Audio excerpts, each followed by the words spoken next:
Can you hear me now? I muted the microphone, so while I was talking to myself and clicking around and doing all the things, you guys couldn't hear me in the background. But then I forgot to unmute the microphone. You should be able to hear me now. Let's start over. Welcome to the Adventures of Adam. I'm Adam. Let's adventure, and welcome to the free-to-play Where's Only Plus series. And thank goodness June was here, or you guys would have never heard me. So as you can see, we're 32 fragments in towards Mithrala, which is why I'm motivated to pick up these split souls. I want to get at the very least 3-star. Like the breakpoints for souls are 1, 3, and 5.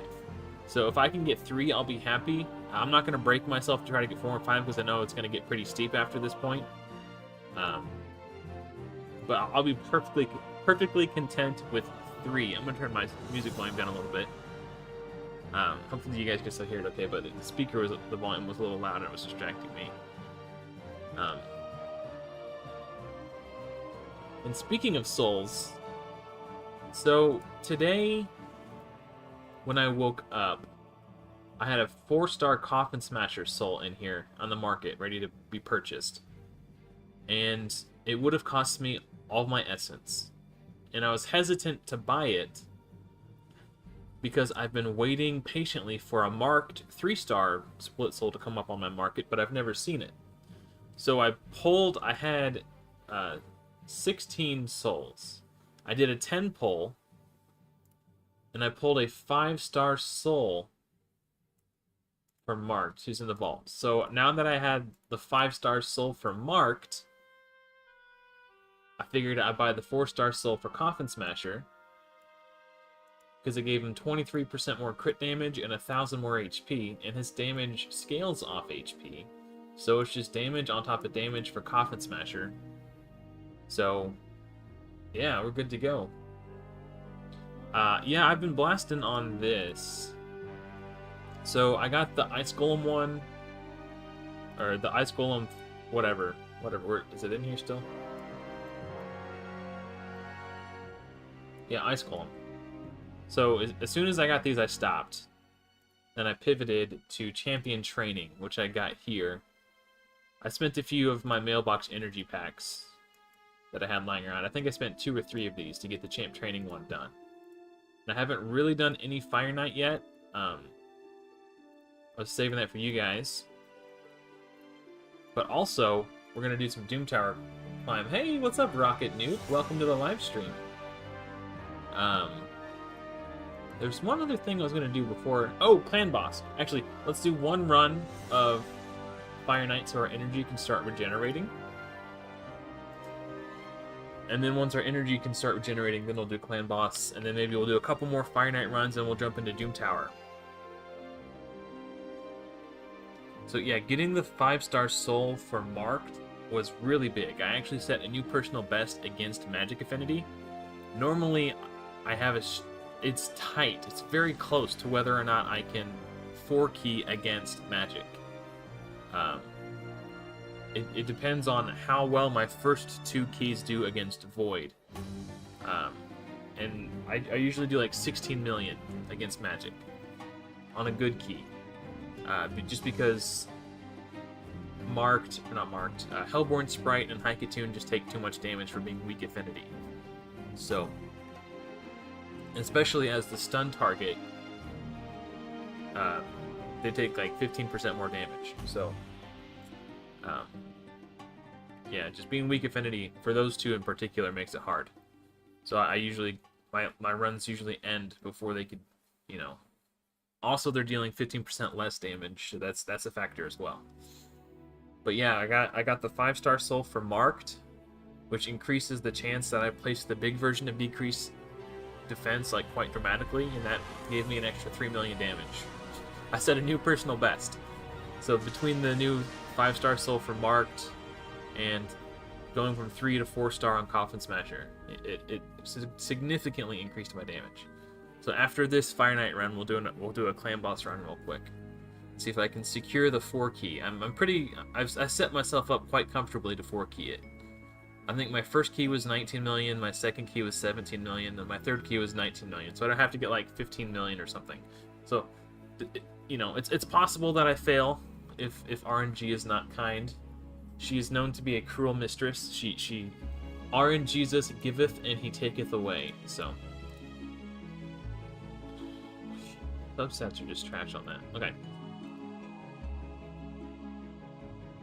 All right, let's put in our 4th key on Clan Boss real quick. Okay, so I got 55. So I only need like 15 million, like I said. I've never 4-keyed against Magic before. I've always fallen like a couple million short.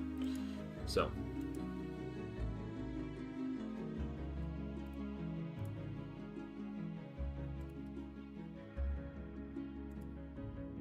I've started doing something a little different with the. I mean, I have the manual setup anyway, but on the second round right here, I've begun using Coffin Smasher's A2, since Frozen Banshee won't be able to place poisons on the next round, just because poison sensitivity falls off. But it whiffed. It only has an 80% chance to land, so.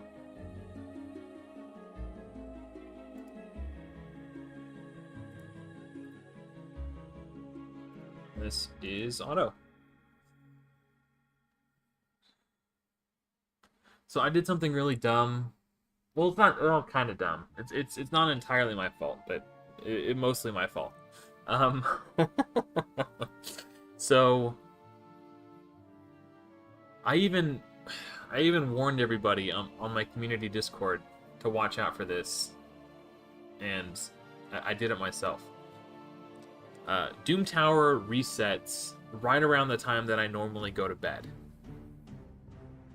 So what happened was Doom Tower reset, but that's also when my second Clan Boss key would come in. So I did my Clan Boss key, and then I'm like dozing off. I'm like, alright, fine. I'll just hit auto climb and go to sleep. And when I got home from work, my daughter's not in school for the summer. So my daughter and my wife were asleep in my bed. So I was like, alright, well, I don't want to disturb them. I'll just lie down and sleep on the couch. I go to sleep on the couch. My wife and daughter wake up and they come get me and say, hey, honey, you know, you can go lay down. I grabbed my phone and look and saw that I failed on the second floor of Doom Tower Hard. So I put my phone on the charger, hit replay, and went back to sleep. Probably woke up like 3 hours later just to kind of, you know, roll over in my sleep. Look at my phone. I see that it failed, so I just hit replay, roll over, fall back to sleep. You know, like, too tired to mess with this right now. I need to get some sleep because I gotta work in the morning, right? Again, I wake up. This time my alarm goes off. I wake up and look, it said it failed. It's like, alright, whatever. So I hit replay, but this time I'm watching it as I'm eating my breakfast. And I see that the reason it failed is because all of my champions are like hyper-focused in on Trunda, and they're attacking Trunda. Meanwhile, they're ignoring the 2 Hackhorn Smash Lords who can cleanse and place block debuffs, which makes Trunda incapable of being crowd controlled. So because they were ignoring the real threat, which was the person who can cleanse and place block debuffs, and not, you know, they were attacking, they weren't doing it on auto. So I was like, alright, I'll just have to do this on manual, but I don't have time, I gotta go to work. So I drive to work, I get to work, and I'm just chilling, I'm socializing in the Fateless Discord. I don't know if you guys heard, but they recently made me a moderator. So I was, you know, moderating, I guess you could say. And then I was like, man, I'm bored. Things, like, the conversation died down. I felt like I was, you know, I was like, I don't have anything to do. And I was like, oh, wait. These quests and Doom Tower keys reset in like 45 minutes. I still need to do this Doom Tower climb. So I'm like rushing to get it done. My team is slow as heck because it's just like a crowd control team with no damage. So I had to manual the wave with the Hackhorn Smash Lords. Finally beat that wave and I hit auto. And it's climbing, you know, it's taking me like 10 minutes to do each wave. And I'm like, okay, I gotta take Bellower out and put Dark Elhain in because this is way too slow. So I made the swap and now it's going like, you know, it took me 20 minutes to clear 2 floors.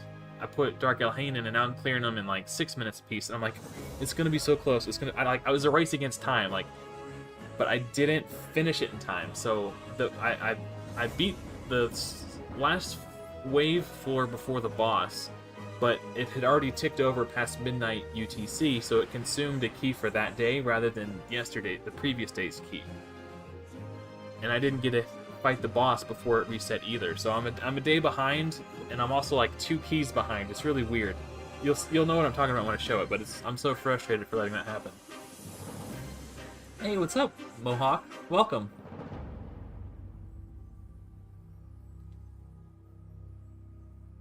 Yeah, spoilers.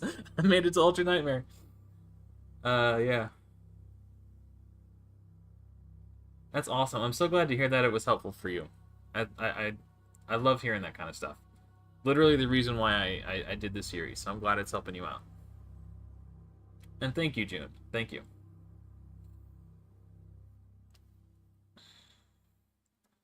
So yeah, as soon as we're done with Clan Boss, we'll do a couple more Fire Knight runs. Because it's probably going to take me at least an hour to do all my Doom Tower keys.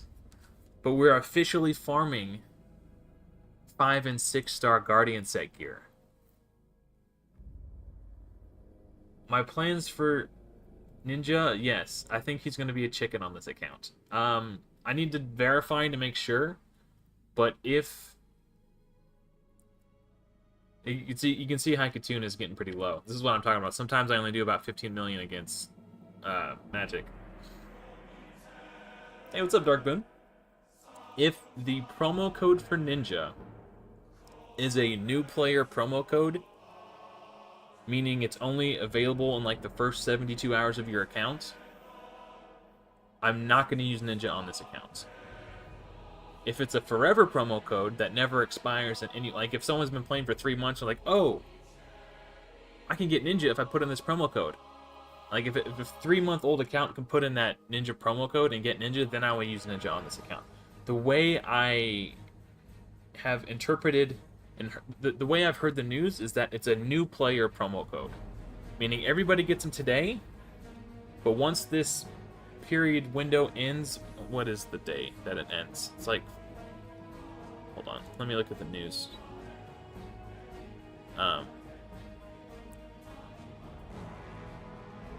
Where's it at?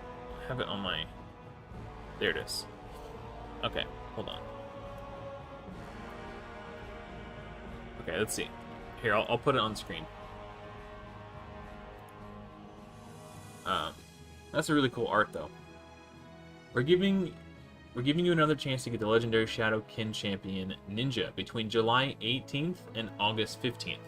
So after August 15th, if someone starts playing the game on August 16th, they play the game for a week and then find this promo code Ninja Returns and enter it, and they can't get Ninja, then I won't be using Ninja on my series. So the same reason I'm not using Sun Wukong, because yes, everyone can get him, but he's a new player promo code. So if somebody misses out, if they learn about that promo code 2 weeks into the game, then they're just SOL, right? And I don't want to use champions. I'm only using champions that are free and permanently available to everyone, no matter what. So I won't be using Ninja if he's a new player promo code. And according to the video Saphira put out, it is a new player promo code champion, which means if somebody misses them, then they miss them.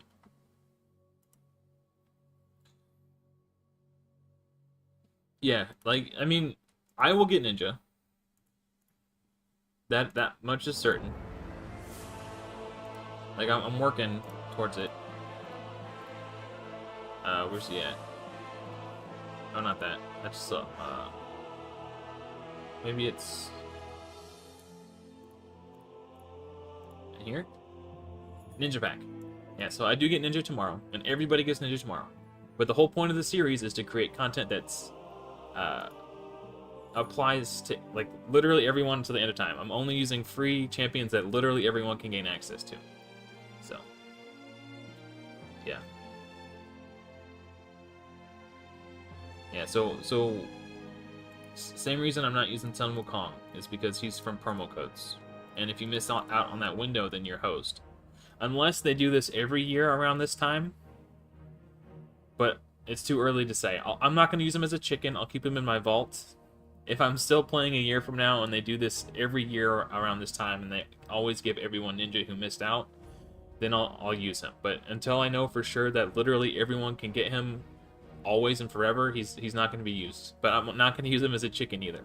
So you know, I'm just gonna have to wait and see how things go. But I'm not really in a rush to build them. I've already got a boss killer in Drexthar. So, I mean, I'm not saying Drexthar and Ninja are on the same level. They're completely different champions, but they fill similar roles in that regard.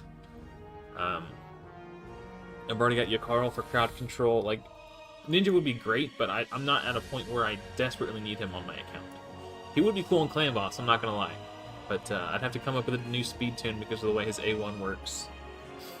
But, yeah. Oh, okay. Sorry, I forgot what we were doing. Fire Knight. I'm gonna do one more run, and we're gonna jump into Doom Tower.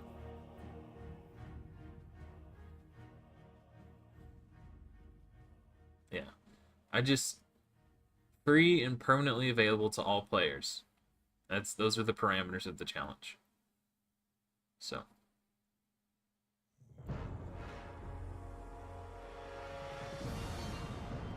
We're just going to have to wait and see. So yeah, like, I think it's, what is it, August 18th? After that date, I'll make a new account, and I'll wait like 3 or 4 days on the new account, and then try to put in the Ninja promo code and see if I'm able to get Ninja. If I can get Ninja that way, then I'll use Ninja on this account, for sure. But if I can't, then I won't, because it defeats the purpose. Like, I want this series to be educational and relatable for everyone forever.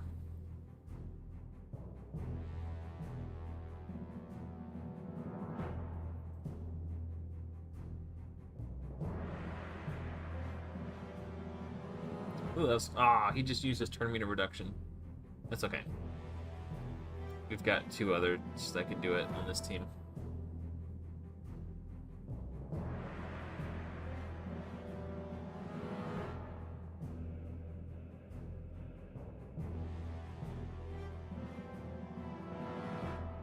And he gets back to the cooldown really fast. That's the great thing about that A2. It's a 3-turn cooldown.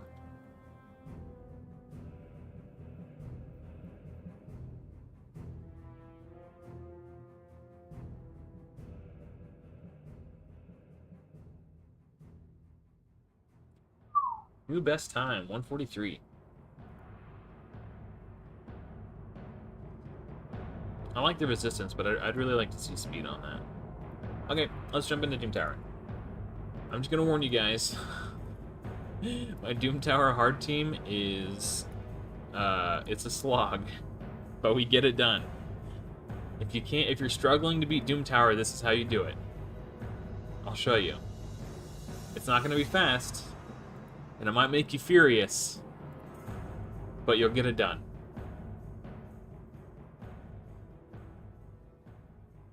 Also, I modified my desk today.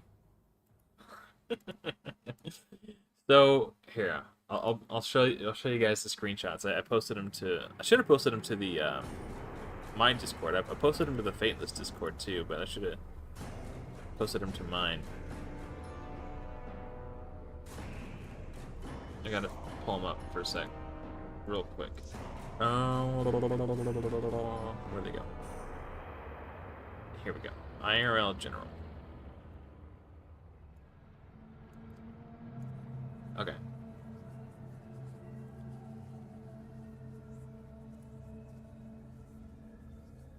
Actually, hold on. I'll zoom in on them.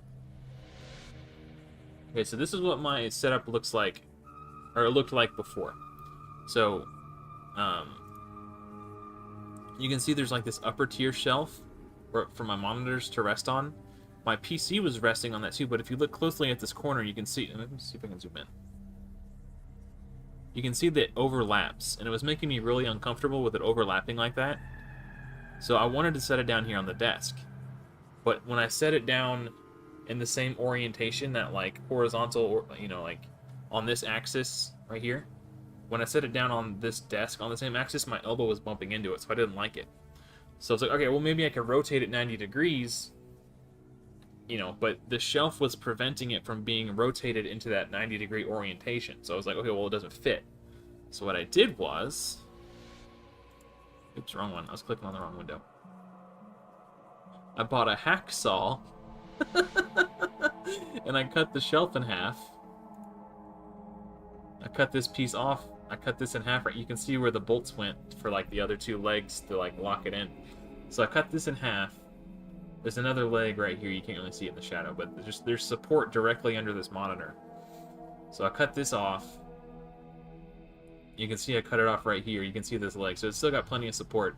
But now it's basically made it so I could rotate my PC by 90 degrees. So it's back over here now. So yeah. That was my little project for the day. Kept me busy.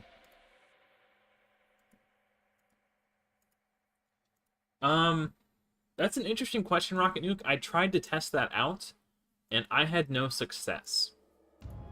The week that they released the update with the new blessing, I tried it on Frozen Banshee, and I did like 10 or 11 runs, like back to back to back to back to back, in a Doom Tower wave, and she never once placed the big version of Poison Sensitivity. So either I got insanely unlucky, or it just doesn't work that way. And because I haven't seen any other videos talking about Frozen Banshee being able to place the big version of Poison Sensitivity, I'm assuming that my results were not... they were not... What's the word I'm looking for?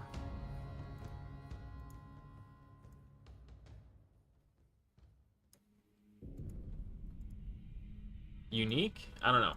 I'm assuming that, you know, it wasn't just bad variants, because I haven't seen anybody else talking about that.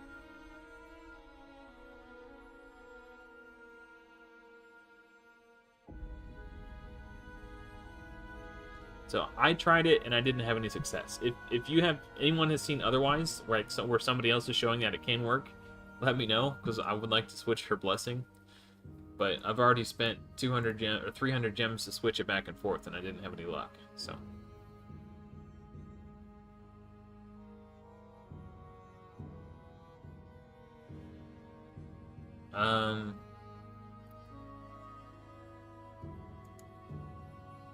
Yeah, I think because we haven't... Yeah, I don't know. So when Poison Sensitivity was first introduced into the game, people data mined it out. Like, they knew that it was there. So it's been in the game for as long as Frozen Banshee has been in the game.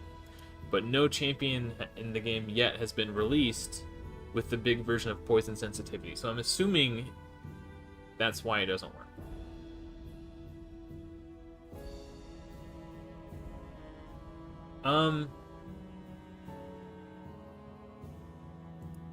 Alv, if you want to use Ninja, I will not begrudge you. The reason I'm doing this series is to create educational content that's relatable for as many people as possible. So for my purposes, I won't be using him. But if you wanted to use him, I wouldn't hold it against you.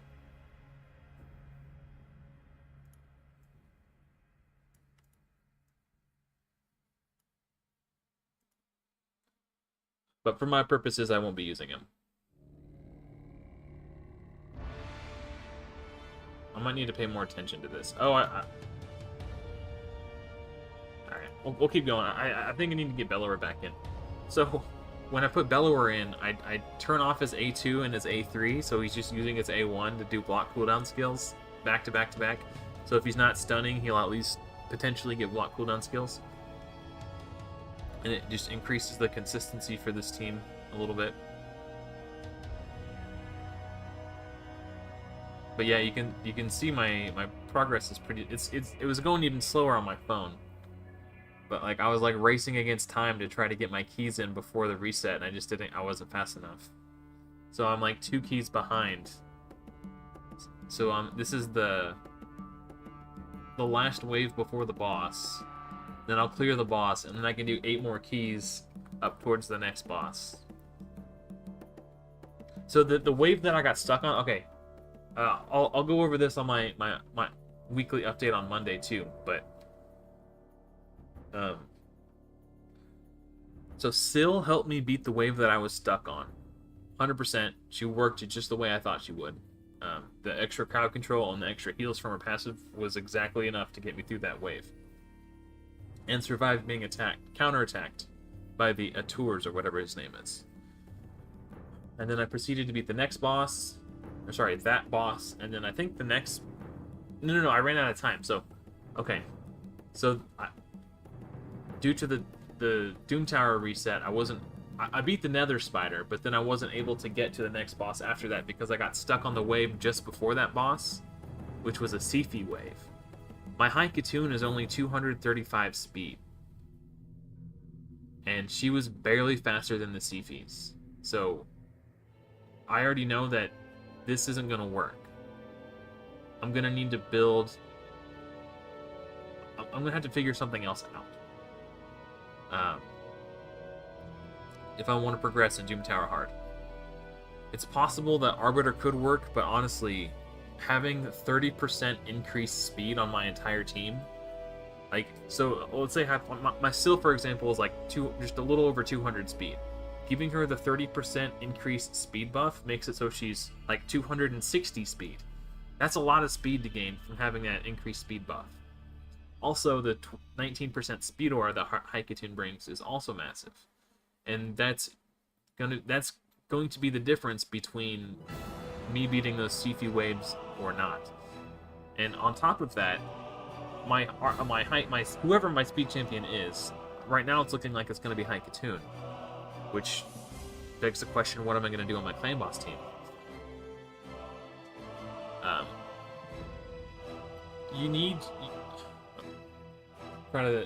I know there's some new players in the chat, so I want to make sure I explain this very thoroughly and in a way that's clear and not super confusing, because this is a very, very confusing topic.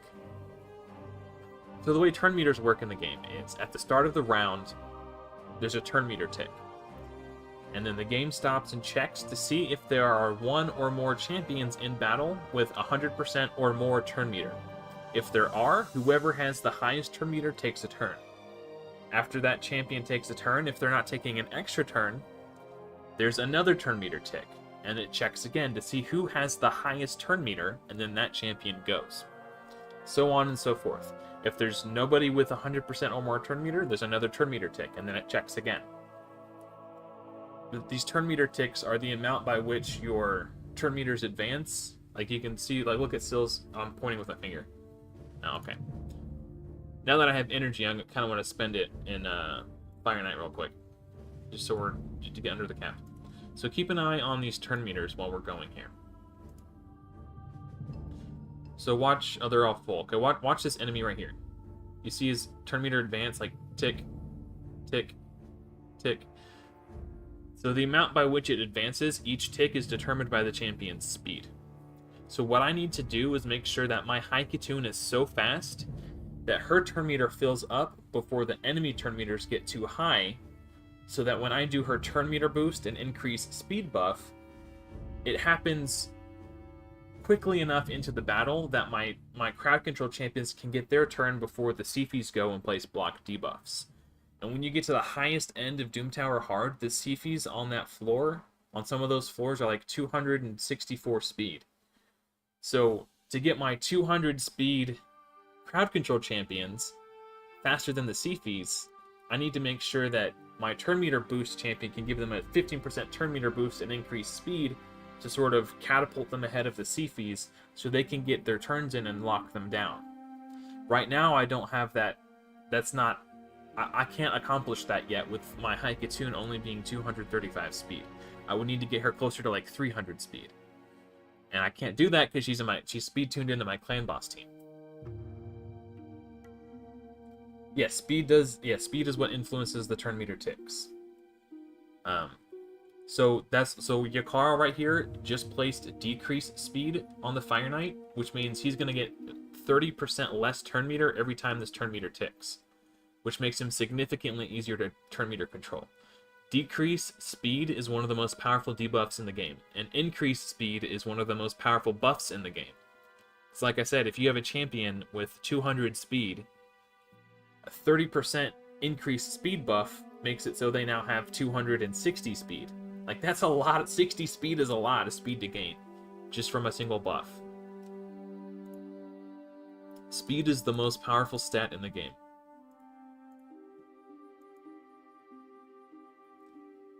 So, and this is why Physics is particularly good. So I'm like 3 months away from getting Physics. when I get Vizix, she does AoE decreased speed, and that is going to be mandatory for me to beat the high end of Doom Tower hard. So my Haikatoon is going to do a turn meter boost to sort of catapult Vizix ahead of the Siphies. Then Vizix is going to do AoE decreased speed to slow them down by 30%, while Haikatoon has increased my team's speed by 30%. So it's like, I go 30% faster, now they're going 30% slower. So it creates this huge tempo swing.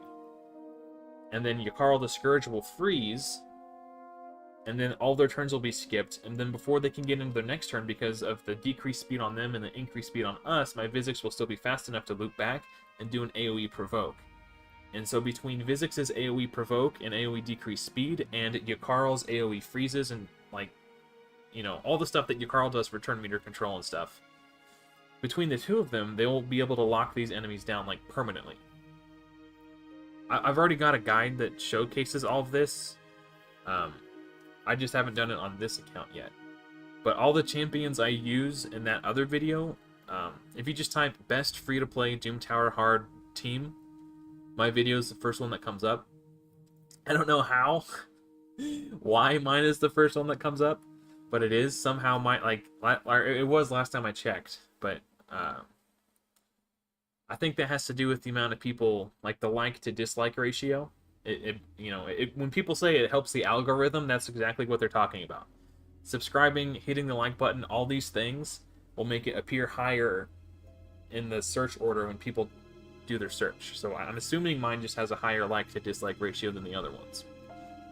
So seriously, hit the like button, it helps. If you like my content and you find it helpful. Because there's no reason that my video should show up above Nubkex's video that's basically the same topic. His team's a little different than mine, but I was humbled to see that mine showed up in the search. Like, when I did the search, my video was the first one that came up. But on the thumbnail it says Doom Tower Hard is easy, and it's got a picture of Yak Carl the Scourge and Vizix on the thumbnail. But I go into depth. So in every champion I use in that video, the only two that aren't like fall within the parameters of the rares only plus, I'm using Lady Kimmy as my speed champion, and I'm using Walking Tomb Drang as my HP burn champion in that video. But I got tired of reading people in the comments basically saying really ignorant things, that the team is not accessible or free to play because I'm using two champions who aren't permanently available, and Walking Tomb Drang and Lady Kimmy. But what they don't realize, even though I explicitly stated it, Lady Kimmy can be replaced with Haikatoon, and I plan, like, it's, yes, they're different, but they're close enough that it'll work. So Lady Kimmy can be replaced with Haikatoon, and then Walking Tomb Drang, I'll either use Drexthar, or hopefully I can get Akoth the Seared. Akoth is actually, might even be better. Now hear me out. So he does a shield on his A3, but if I recall correctly, I think he also puts enemies' skills on cooldown. So that just adds an extra layer of crowd control.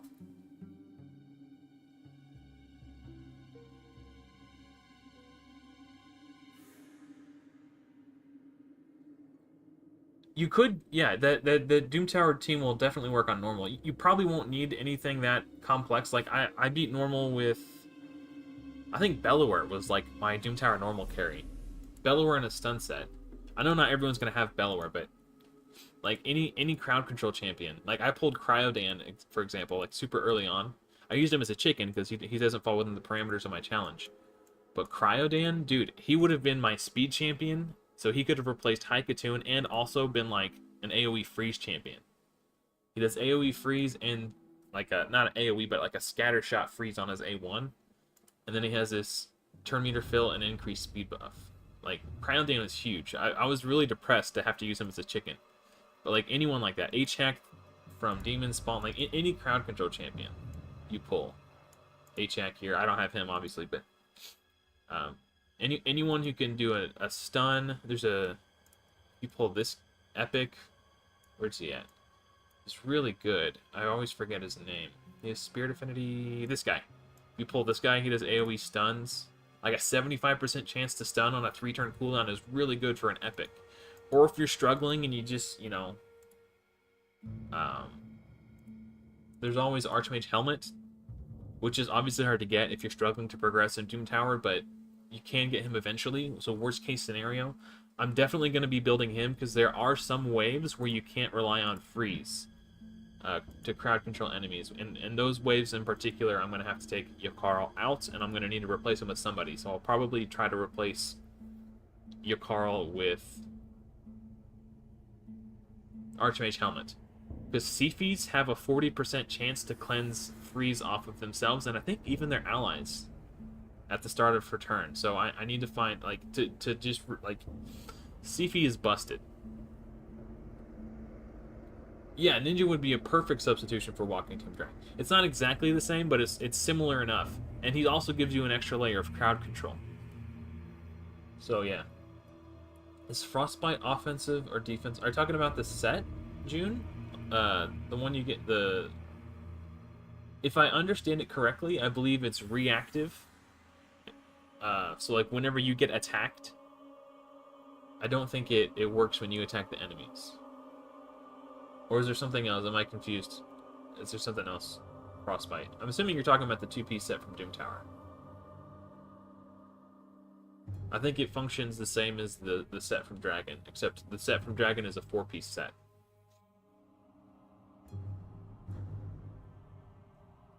Okay, yeah, I'm pretty sure it's reactive, so whenever you get attacked.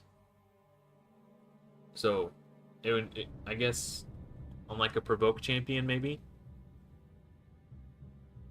But, honestly, I mean, I guess it's not terrible. Especially if you have Harvest Despair. Because then they attack you, they get frozen, and now they have Leech. That'd be kind of cool. And I guess for Doom Tower Hard, the enemies are a lot fast. Like, most content, like dungeons, the enemies are so slow, it's not worth it to have a Frost set. Because you're not getting attacked that much. But when you're progressing through Doom Tower Hard, the enemies are faster than you. It's like one of the few areas where the enemies are actually faster than you.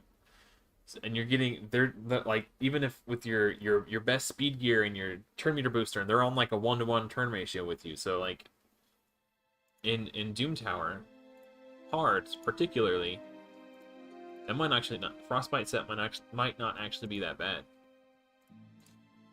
I've also started buying 1-star champions instead of just the mystery shards, because I noticed my stock is depleting because I'm not farming campaign as much because I can do solo. I have Drexlar solos dungeons now. Also, I've been trying to pull this guy, and while pulling for this guy, because he's part of the Lady Mikage fusion here, I pulled this one. So while I whiffed on him, I pulled this one. So now I only need, I'm 2 epics away from Lady Mikage. So I'm actually going to pull this. You can see I'm already at the times 25 rate. Because I've just... So...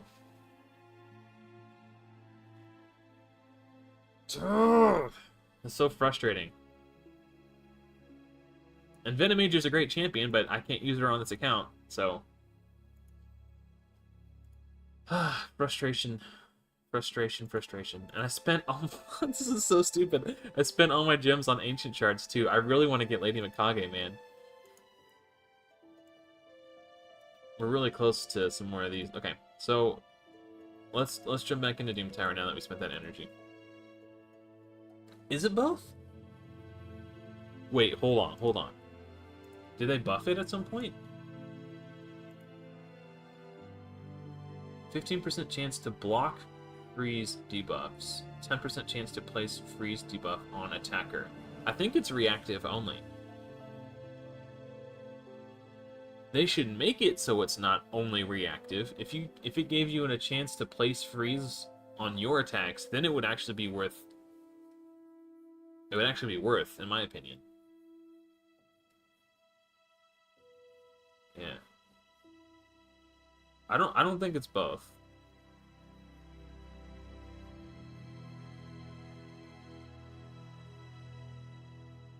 It doesn't say that it's both.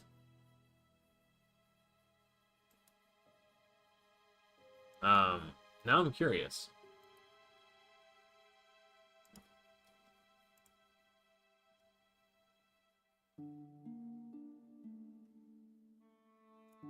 if it's both, then that's really good.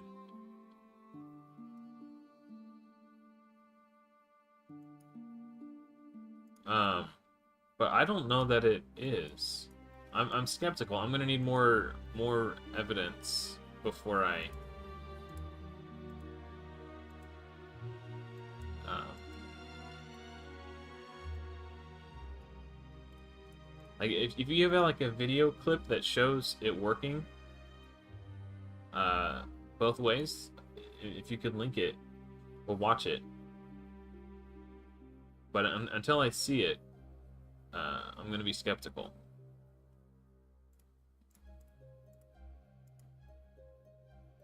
If it does work that way, they need to change the way it's worded because that's really misleading and unfortunate because I've never been using that set before.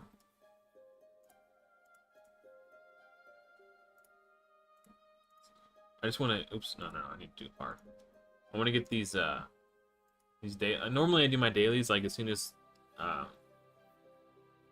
they reset, but my daughter was wanting to play with Play-Doh today, so I had to go be a dad instead. This week was my first week back to work after having 2 weeks off for vacation, and when you're little, 2 weeks is like an eternity. So she got so used to having me around all day, every day for 2 weeks straight that my first week back to work, it was really hard for her to make that adjustment. So we've been hanging out all day today.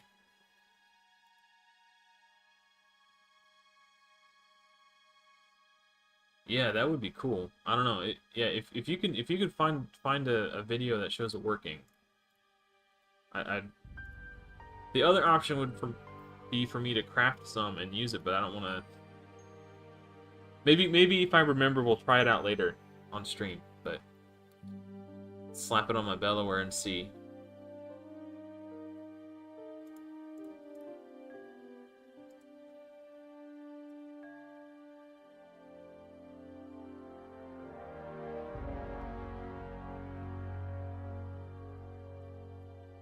Okay, we need to do one more campaign run.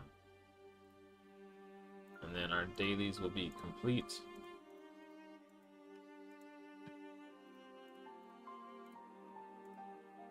Or that portion of my dailies will be complete.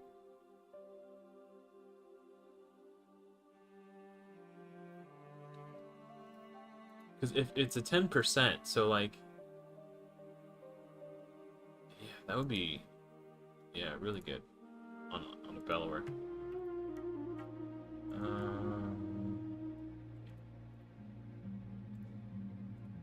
Alright.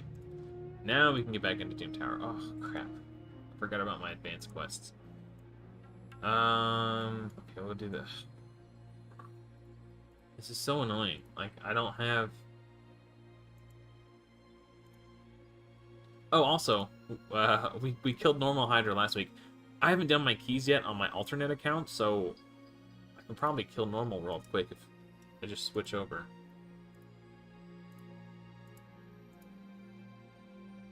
Dun, dun, dun, dun, dun, dun, dun, dun.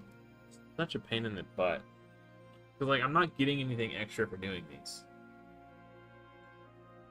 Like, the fact that I have to waste my time.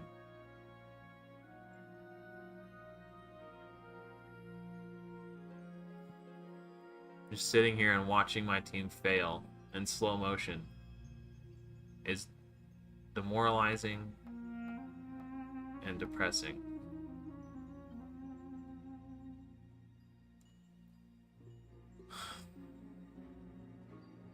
Alright, you know what? There. You happy? I used a key.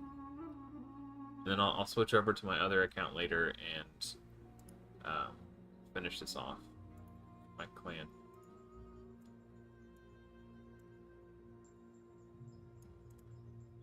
Okay.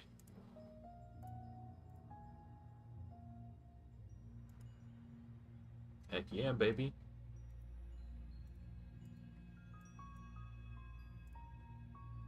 Actually, here. We gotta craft this. Let's try to get an epic or legendary piece. Cool. Alright, so now I need a 2-piece. So let's just... That was a weapon, right? Let's put in like a shield charm or something. Oh, not that. I don't want to waste that. Okay. No, stop it.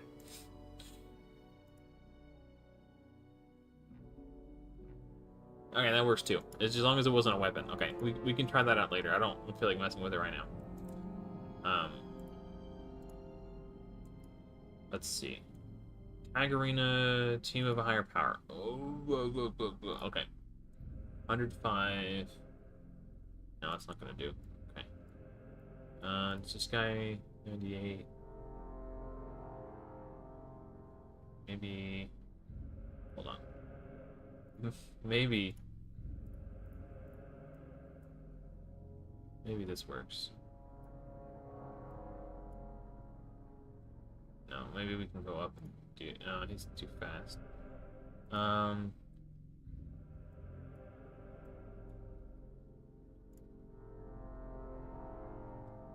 right. You make me proud, Dark Elhane. Make Papa proud.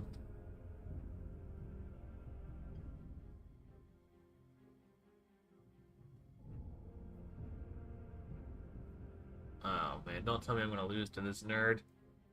Madame Ceteri is really good with that block debuffs. Not good enough, apparently. See, Aethel is really bad against Monkey King because she takes an extra turn. And that's why speed is so important. Okay.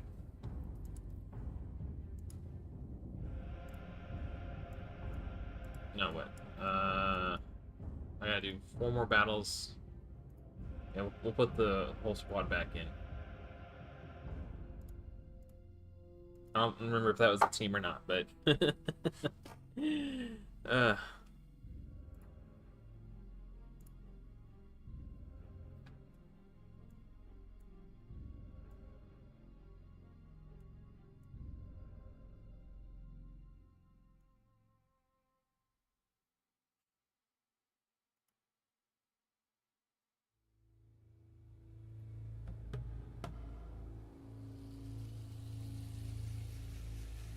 Sorry, I was looking at Discord. Hey, what's up, Premiere Craft? Welcome. Welcome to the party, pal. In the immortal words of John McClane. I just realized I don't have an aura. Dang. I just started getting hungry.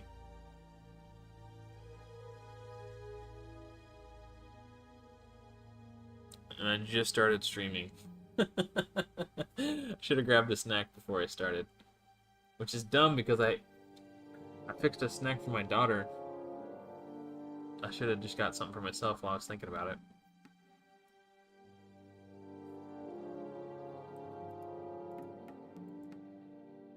In about 30 minutes. Actually, I'm gonna go grab a snack. Let my daughter know that bedtime is in 30 minutes. And then 30 minutes from now, I'm going to let her know that it's bedtime. Just waking up. Oh, good morning. You haven't missed too much. We just did 1 floor of Doom Tower hard and a couple Fire Knight waves. Or Fire Knight runs. I haven't fought the boss yet, so you're just in time. As soon as I'm done with these stupid dailies that I forgot to do earlier, we'll do the Doom Tower boss. But I'll be right back.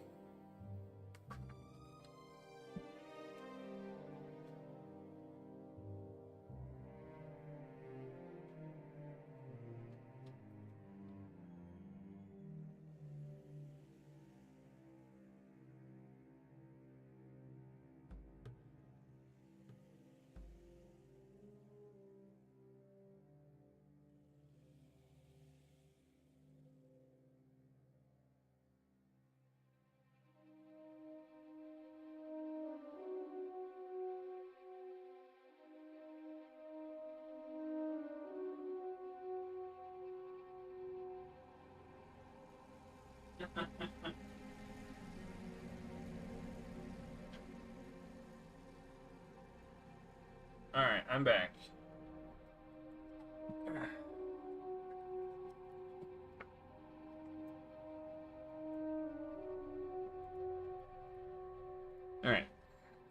We got a granola bar. Dark chocolate, peanut, and almond.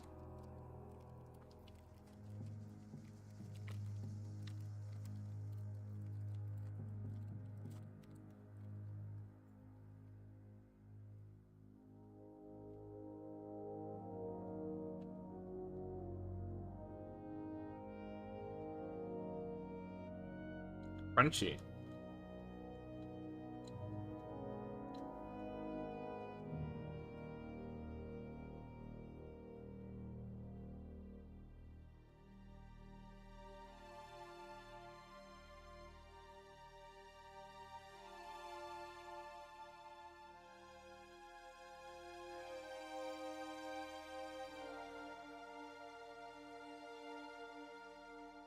Oh no. Someone died. The Angel gets on my nerves.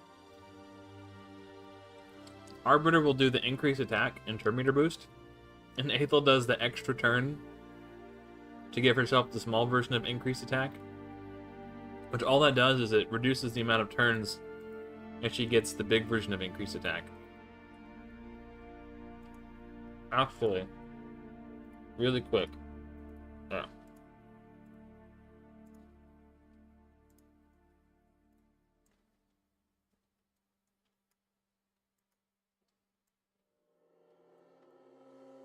Hmm. 63 stars. Barbarian Crypt, done and dusted. I didn't even need Syl. I did this with Yak Carl, by the way. But now that I have Syl,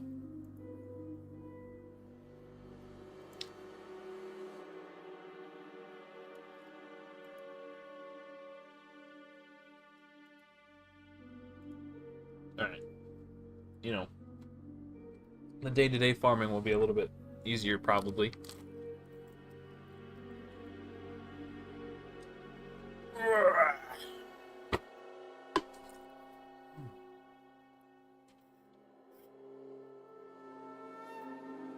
Got my 1-gallon jug. It's important to stay hydrated.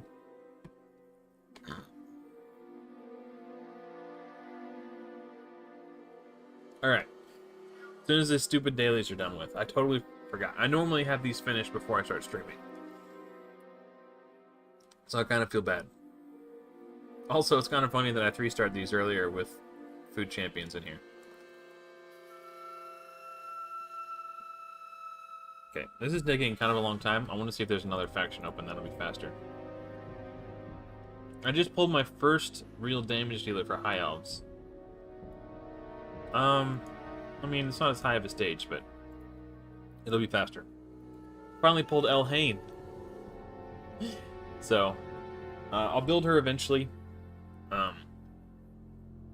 Or maybe not. Maybe I'll wait till I get Yannicka, because Yannika's just going to be better. Like, much higher damage multipliers. So, haven't decided yet. But there's no way I don't, like, 3-star all those. Like, I've got 2 reliquaries built and Arbiter. So between, you know, having 3 revivers, and it's a particularly easy faction too. It's not even that hard of a boss, like the final boss. So, yeah, it's not going to be an issue. So High Elves is already basically done. You know what? These runs are faster, but they consume fewer keys each run. Maybe I should have stuck with High Elves. Oh, speaking of Shadowkin, I think his name is Marauder. The rare, he kind of looks like one of the villains from the Teenage Mutant Ninja Turtles who's got like the bug eyes. I pulled a 6-star soul for him. So, I think he's good enough that I kept 1 copy in my vault. Because when I pulled him, I looked at his kit and thought he was at least good enough for Faction War. So I set him aside. I don't remember exactly what he does. But I remember, clearly I thought he had some sort of potential because I held on to him. But then when I was pulling my souls to try to get the marked, I got one for Marauder too. So I might end up. I think he does a stun. I don't remember exactly what he does. We can look at them in a little bit. And I could do this stuff later. I'm bored. This bores me. You bore me. I'll do all that crap later. Is there... Okay, just the Doom Tower. Okay. Ooh, Magma Dragon. Okay, well...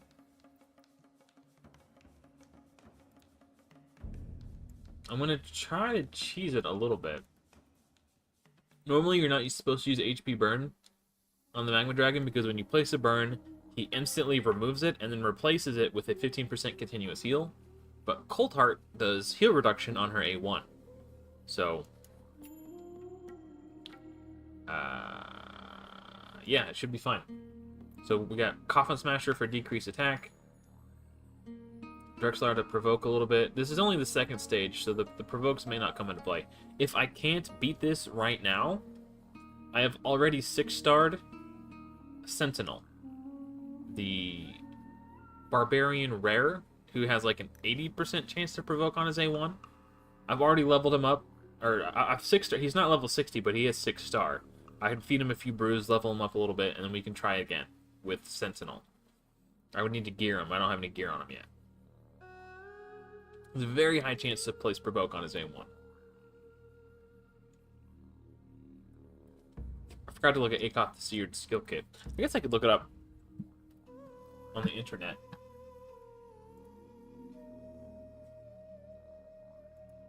Let's go to techhades.com. What's his name? Oh, it doesn't show the name, does it? Akoth. Okay, I just had to see his face.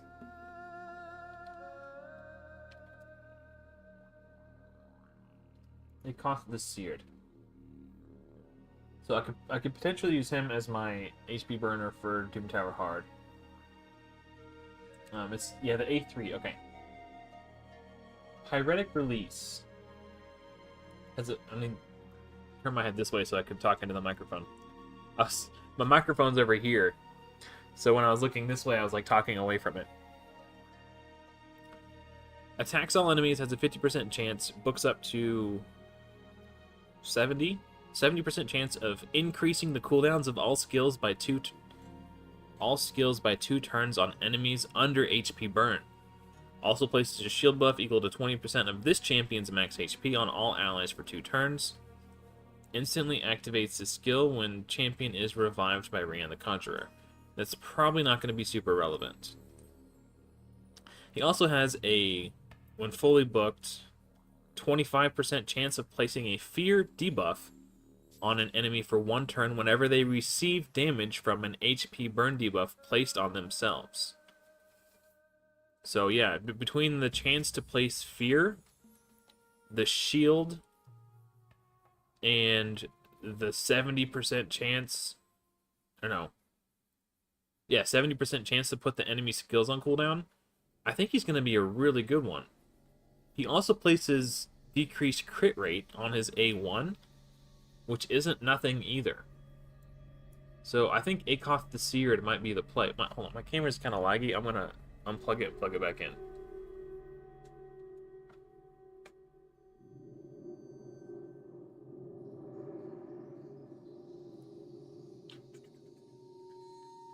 Yeah, we're good now. Yeah, so this heal reduction right here from Cold Heart is keeping him from healing up from these HP burns that Drexler places. She needs to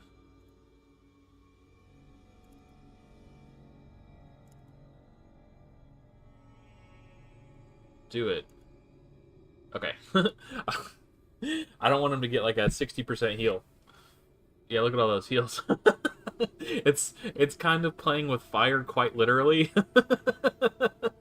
Literally playing with fire. But yeah, ooh, 150 gems. Can I buy more shards? No, I'm 2 gems shy. No, 1 gem shy. We are 1 gem away from trying again for the guy for the Mikage fusion. So we need this guy right here. And there's a current... I currently have a times 25% chance. I think it's worth it. but maybe that's just sunk cost fallacy. Alright, let's clear these waves. I'm only going to be able to clear up to here because of my stupid mistake. But... and I'll leave Dark Alhain in for now. If I feel like I need more crowd control, I can bring Bellower in, but I think having extra damage to start with is just going to be nice.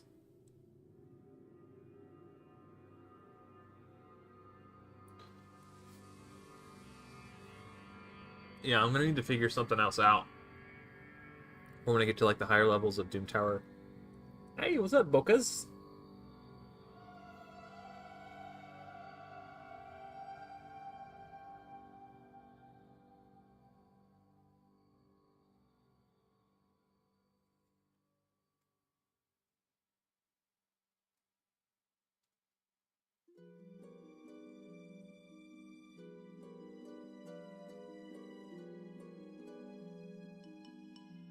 Yeah, are you talking about Akoth being worth?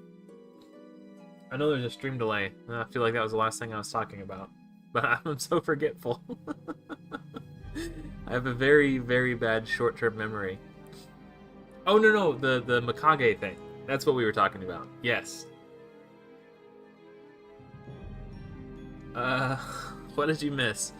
I was just talking about being a shard junkie. I'm 1 gem away from getting 3 more shards to try again to pull an epic, the epic that I want for the Lady Mikage fusion.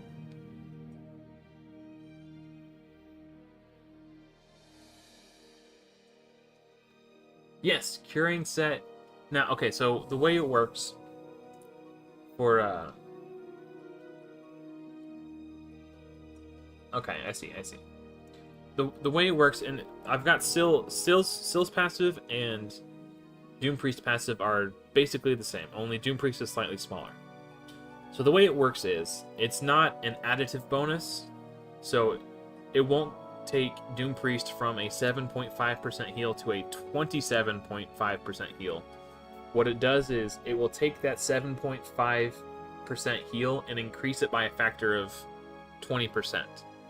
So if the heal would normally be 1,000, it is instead 1,200, if that makes sense. But yes, it will work for her. It's just, you know. And it also stacks with the heal masteries too, down the support tree. So I've taken those on Sill.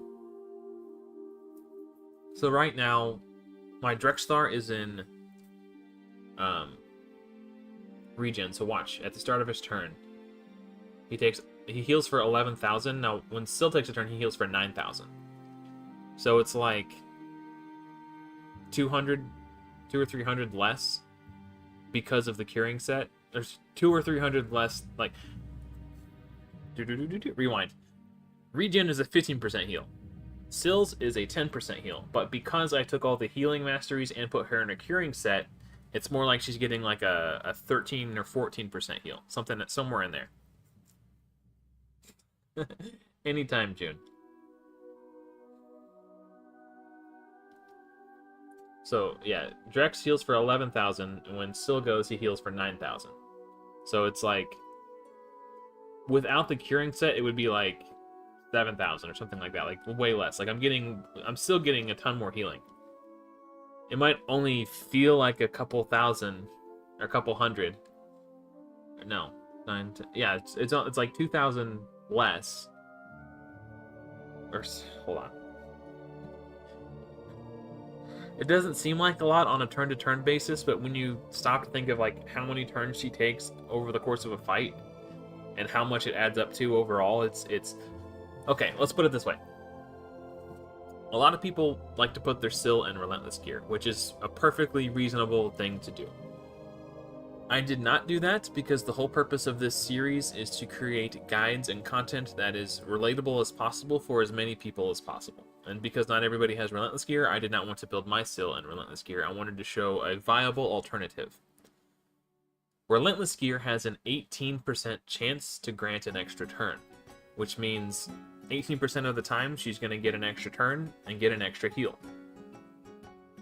So effectively, you can say it increases her healing by 18%, right? That's a fair statement.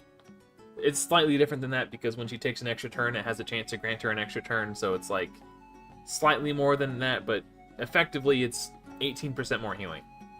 The curing set gives her 20% more healing. It's basically the same thing. The only thing you're missing from the extra turns is A, the extra turn itself, which means she's gonna not, get back to her AoE stun quicker and she's not getting that extra attack. But in terms of like raw healing output, it's remarkably similar. So. And it doesn't rely on RNG, which I'm always in favor of. I don't want to have to pray to RNGesus every time I do a run. Like, please let the RNG go good this run and give my Syl extra turns. I don't want to have to worry about it. I'd rather take the flat, consistent, steady, guaranteed value. That's just my playstyle. That's just how I prefer to play the game. So.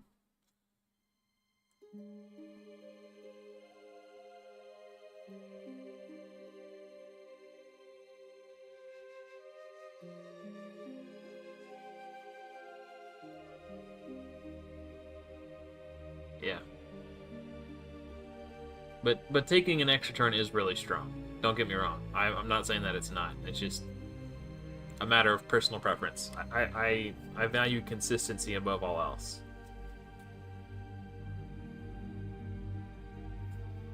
Yak Carl is insane, bro. He's so underrated. Yeah, like, especially in Doom Tower. Gosh.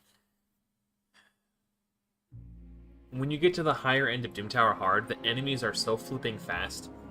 They're either at 100% turn meter or in overflow. So his A3 is so consistent at the high end of Doom Tower that you don't even notice that it feels like 100% chance just because he's always freezing with it.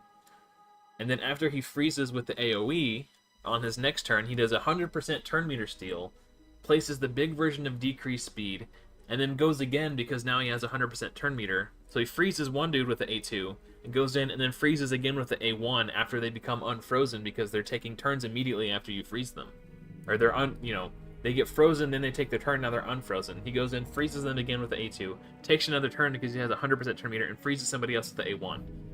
Like, it infuriates me when people talk trash on Yak Carl the Scourge. I did a video guide on him probably like a year and a half ago at this point, and someone in the comments was like, don't bother with Yak Carl, just build Gnarlhorn instead. And I was like, you are comparing apples to oranges. Like, don't get me wrong, I love Gnarlhorn. I have a secret crush on Gnarlhorn. Like, if you go back and watch my earliest videos on my channel, you'll see Gnarlhorn make cheeky little appearances in the background. Like, I deliberately snuck him in just because I love Gnarlhorn. But you know what Gnarlhorn doesn't do? Keep Cupiduses from counterattacking you to death on the Cupidus Venus waves. You know who does? Yak Carl the Scourge. You can't compare them. Clearly this guy was just an endgame player who is completely out of touch with what it's like to be a new player progressing through Doom Tower Hard for the first time. Because he just would not admit that Yak Carl is good. And then when I asked him, like, okay, well, have you played with Yak Carl? He was like, no. I was like, if you've never even played with him, how can you even consider talking trash? You cannot know. And like, dude, it's driving me insane. But yeah, no, if it wasn't for Yak Carl the Scourge, I would not have cleared Doom Tower Hard on my old account. And being able to clear that Doom Tower Hard meant that I was getting books, shards, gems, chickens, silver, forge materials, like all he paid for himself time and time again, like over and over, he paid for himself. Don't tell me he's not worth it. Like, I will fight you to the day I die if you try to tell me Yak Carl the Scourge isn't good, or that you can just get by with Gnarlhorn. Trust me, I tried. I had Gnarlhorn built. If I could have done it with Gnarlhorn, I would have done it with Gnarlhorn. I 6-starred Gnarlhorn to be my Spirit Affinity Champion when you had to ascend 6-star ascend to Spirit Affinity Champion for your Arbiter missions, I chose Gnarlhorn for that on my old account. And Gnarlhorn was the reason I was able to start farming Fire Knight 20 as soon as I was able to start farming Fire Knight 20 on that account. So if it wasn't for Gnarlhorn, I wouldn't have been farming Fire Knight. Like, I love Gnarlhorn, but don't sit here and tell me, like, Yak Carl the Scourge is leagues above Gnarlhorn in terms of, like, effectiveness. Okay. He's getting his booty smacked right now, but that's not his fault.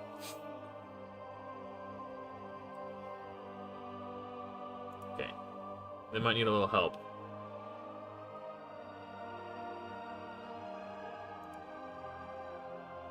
Dead. Okay. But yeah, they're not even. Yak Carl the Scourge is in a completely separate league. Ah, get him. Yes, okay.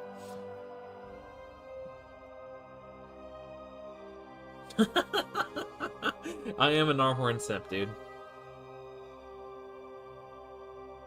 Yeah, Gnarlhorn is great. I love Gnarlhorn, but don't play me for a fool. Like, trust me, I tried to clear Doom Tower hard with Gnarlhorn, and I couldn't do it. Which is why I was desperate enough to take a chance on you, Carl. And man, he was literally the difference between me clearing Doom Tower and not clearing Doom Tower every rotation. Yak Carl is just insanely powerful. Like, he's about to take another turn. His turn meter's full. He just froze this guy, stole his turn meter, now he's going again. He, like, jumps ahead of the... Like, he's just too good. He's really good in reflex, but I don't have any reflex gear on this account. At least done good enough to, you know, get a good build on Yak Carl.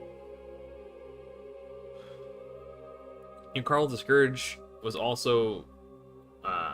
allowed me to beat Dark Fae 120 because of how good his turn meter steal is. He does an AoE freeze to lock down the clones of your team so they can't attack you. And then once your clones are dead, he turn meter steals the boss. He's insane. He's also crazy OP in Scarab King. Especially on the waves. I forget what rotation it is, but the rotation where it has the Krisks in the waves and all the other enemies who have the AoE A1s. Like, you can't just provoke your way through them because Krisk's AoE A1 and the Basilisk AoE A1 will just cleave your team down until you're dead. So you need, like, a freeze or a stun. And the fact that he provides exactly that while simultaneously bringing extra juice for the boss is he's just the perfect answer to that encounter.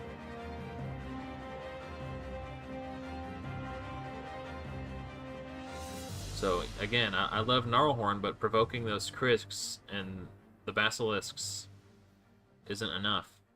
Your squishy little Armiger is going to end up on his ass.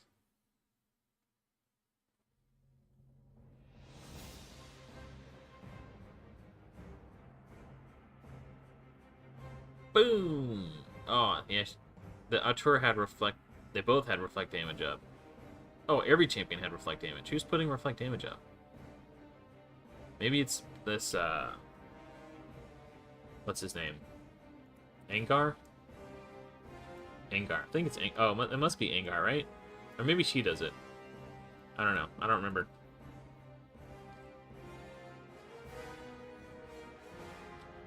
Eventually I'll get to a point where Dark Elhain just doesn't do any damage because their defense gets so high. Like, that's what happened on last rotation. I was like, man, Dark Elhain is like doing 1,000 damage to each of these enemies with her nuke. I was like, it's not even worth it to bring her damage at that point. I'd rather just bring in Bellower for more crowd control. But she's still doing, like, decent damage for now.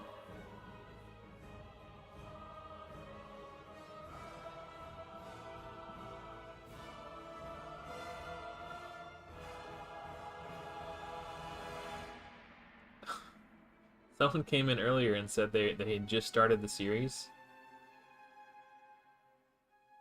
And they were shocked to see how this guy, Mohawk Musket. Up to video 10 in the series, saw you were live. Yeah. He's on... Yeah, just... He was shocked to see how much progress I've made. Or progress I've made. Kind of makes me want to go back and watch the series just to kind of, like, remind myself of my humble beginnings. Okay, it is 11:28. I told my daughter that bedtime was 11:30. I'm gonna go kindly remind her to start brushing her teeth. I will be right back, guys.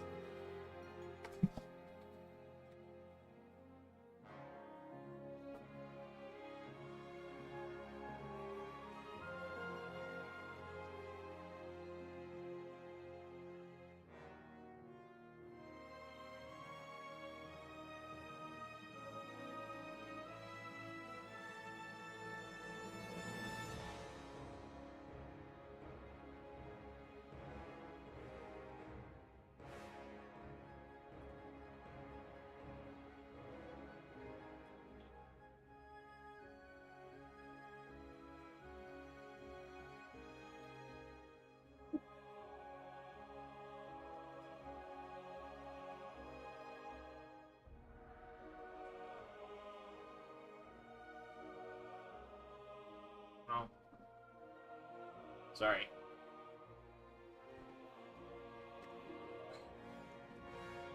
Alright, she's gonna brush her teeth, and then she's gonna come get me when she's ready to be tucked in, so...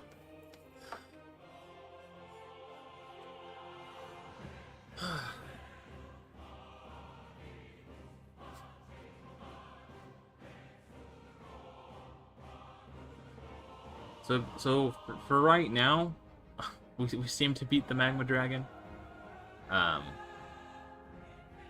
But I'm probably gonna get to a point where I'm gonna have to build that the Sentinel.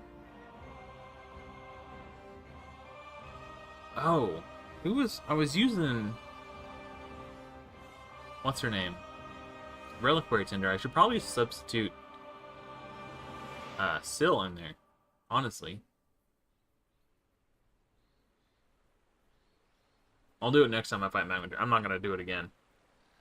But we're gonna use our silver keys on the Griffin to get more 6-star Guardian set gear. Actually, let's do something fun while this is running and do something in the background.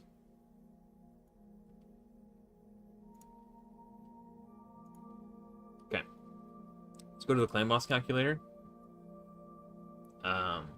And I'll put my... I want to see how fast I can make my Haikatoon. Like, how fast can I make her before it breaks my speed tune? And then... We'll do that as a...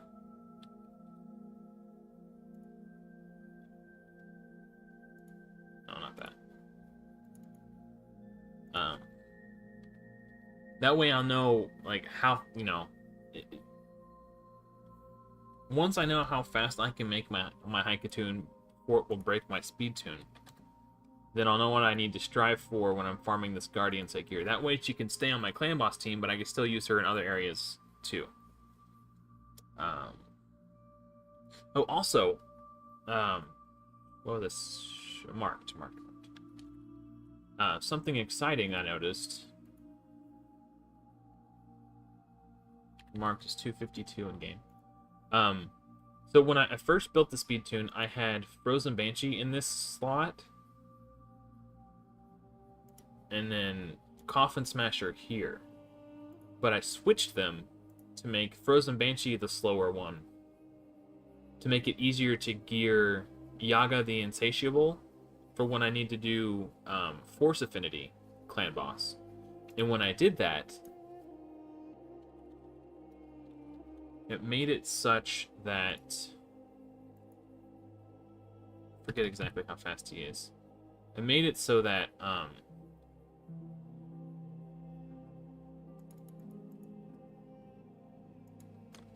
if I build Sentinel, I think his name is, the one that has like the crappy decrease attack A1,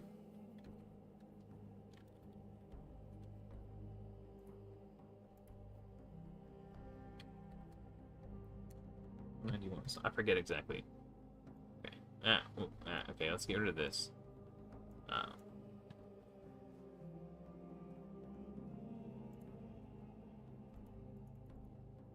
that's not it. Oh, I know. I forgot to put this in. 19% speed aura. Okay. So what's off? What's wrong? There's it. What's up, sweetie? What are you talking about? My clan boss team. Are you ready for bed? Okay. I'll be right back. I'll get rid of this. We'll figure that out in a second. I'll be right back, guys.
Okay.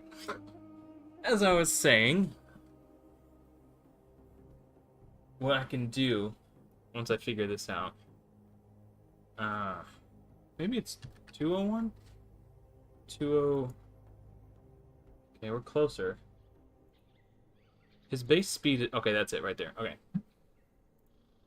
So, because I switched these two, now look at Coffin Smasher. When he attacks, the clan boss is at 53% turn meter.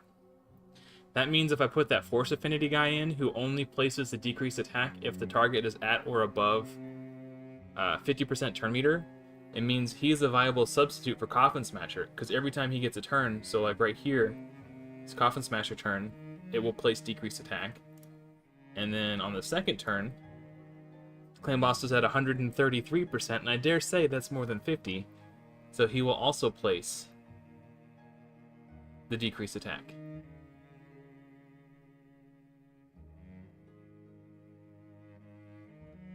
$20 more days. So you just got your Hydra? Is that what I understand? Yeah, okay, so I forget what his name is. I think it's like Gladiator or Sentinel, something like that. He's a Night Rev Force Affinity who only places decreased attack on his A1 if the target is at or above 50% turn meter. So he will work for Coffin Smasher. So I can build that guy and build Yaga, and then I can fight Force Affinity. So I want to see how much speed I could put on my Hydra before it ruins my speed tune. Oh, that's it? 245? That's still kind of slow. Okay, I'm going to keep going up and see. Yeah, because now she's not protected by the stun. Will that work against Spirit? No. Damn. So basically what I really need to do is come up with a speed tune that lets me run Hydra at like 300 speed. But she wouldn't be able to be in Guardian is the problem. Because there's no way I can get a 300 speed Guardian Hydra. There's just no way. Gladiator. Okay, thank you. So yeah, my options are replace Hydra with Apothecary and then build everybody with enough speed to compensate for the lack of the 19% aura, which would suck, but at least I'd be able to do Doom Tower hard. So that's option 1. Option 2 is I set aside gear for Hydra and just gear swap. So when I want to farm Doom Tower, I put her Doom Tower gear on and then switch back to the clan boss gear set to fight clan boss every day. So less than ideal, but that's option 2. Option 3 is figure something else out entirely.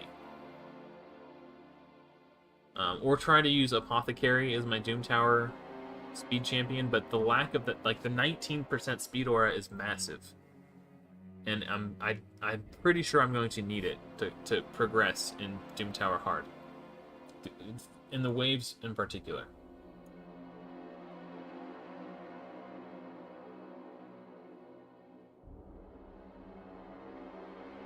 Oh, I got you. I see.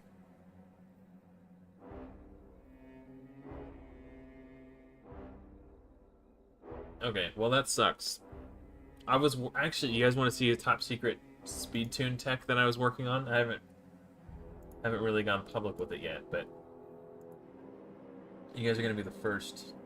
Oh wait, I already have Discord open. Oops. Okay, over here.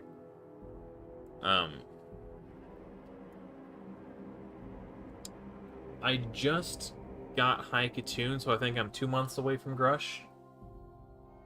But I won't be able to put Grush in on my team until I get Dark Kale, which I'm a long way off. Like, I still need to get Archmage Helmet, Akoth the Seared, Rian the Conjurer, and then I get Dark Kale. So he's number 4. And I just don't even have number 1 yet. 30 days to get your still 30 days to get your still. Well, I can tell you this much, she's worth the wait. Okay. We're gonna go to top secret. Speed tune tech time. Here it is. Okay. So I wondered to myself if there was a way that I can get a 3-1 clan boss team together. Now, I don't want to show the speeds because I'm not done tuning it yet. But High Katoon, High Katoon, High Katoon, Hellborn Sprite, Hellborn Sprite, Hellborn Sprite. So Hellborn Sprite and High Katoon are on a 3-1 on this speed tune. And this is with like High Katoon in the neighborhood of 300 speed, which would be where I would want / need her for this Doom Tower hard wave progression.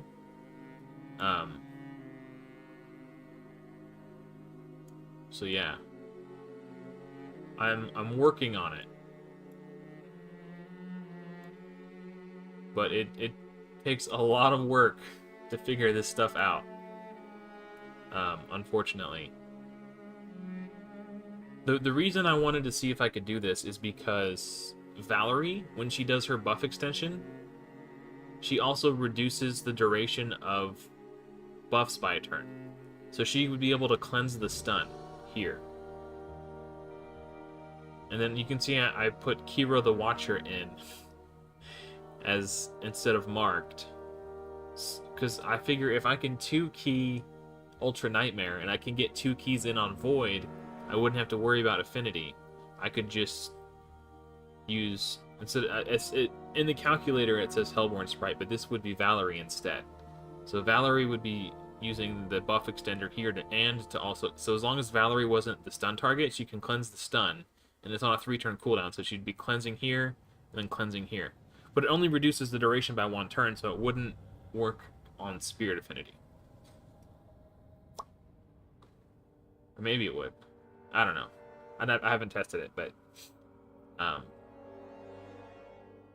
then I would have Keeper the Watcher doing Ally Protect on everybody.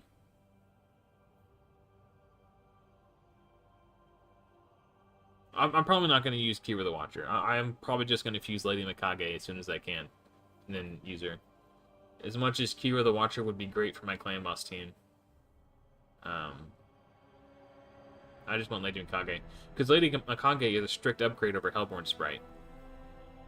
Sort of. Hellborn Sprite does do the increased crit rate buff. And Mikage does increased crit damage and increased attack. But there's also the ally attacks. So if I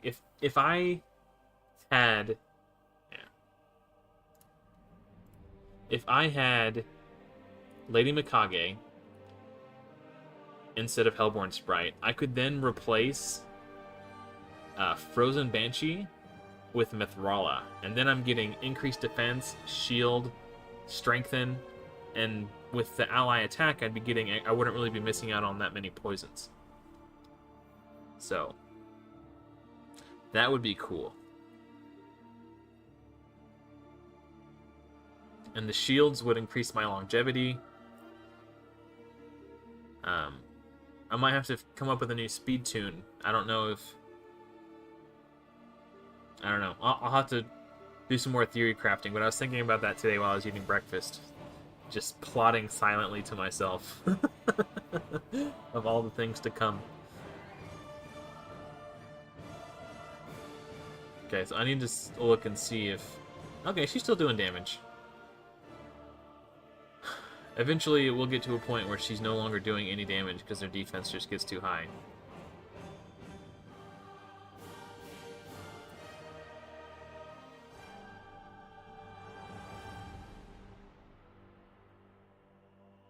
Yeah, I was using her on a Torment wave on the last rotation, and like even though she was popping off and like smashing through the Torments and stuff, or not smashing through, like just her passive kept popping off and doing extra damage, it was still like, it felt like I wasn't killing them at all. It just felt like it was taking so long to kill the waves, so I just took her out. I was like, this isn't worth it.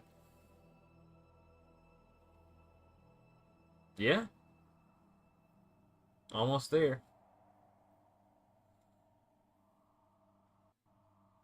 So, what did I say? I have 32 Mithrala fragments, so we're a third of the way there to Mithrala.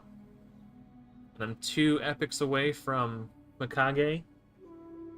So, I honestly believe if I used Kira the Watcher, I could 2-key. But I don't know. I think it would be more fun to play with. And what's great about Mikage is she doesn't really need books, if I recall correctly. Her A3 or her A2 is the buff extension, but it's already on a 3-turn. It doesn't book to it doesn't start at a 4-turn and book to a 3-turn. I think books do reduce the cooldown of her ally attack, which, you know, that'd be cool. But oh no, this gotta put block debuffs out.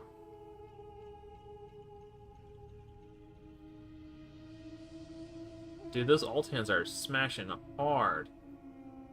Everyone is. Okay, well, I think that's Dolan Lorekeeper or something like that. I forget his name. I got him. I got a couple of him set aside for Faction Wars. Yeah, Mikage, she looks very good, and I'm very excited to play with her. Let's make sure we freeze this guy, so he doesn't... Oh. Okay, well... Yak Carl can't freeze if he himself is frozen.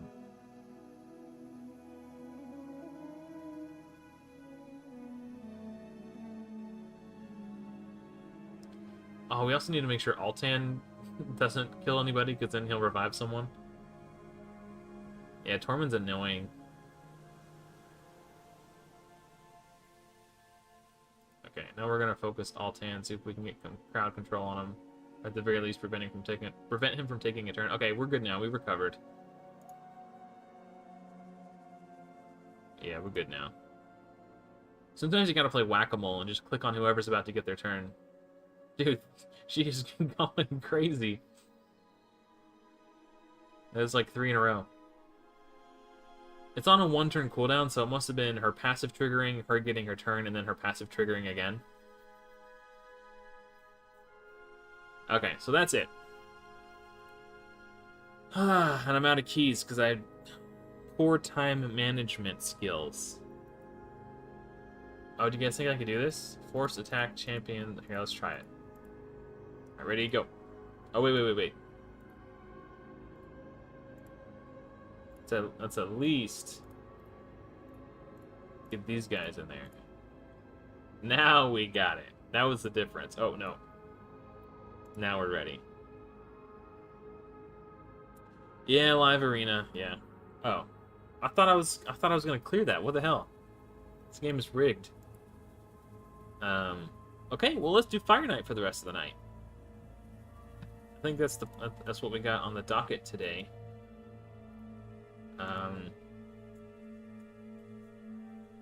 Yeah, baby. Oh, we need to do this still. And I'll need to do the Cursed City to get 2 more, or 50 more energy, but we'll get there when we get there.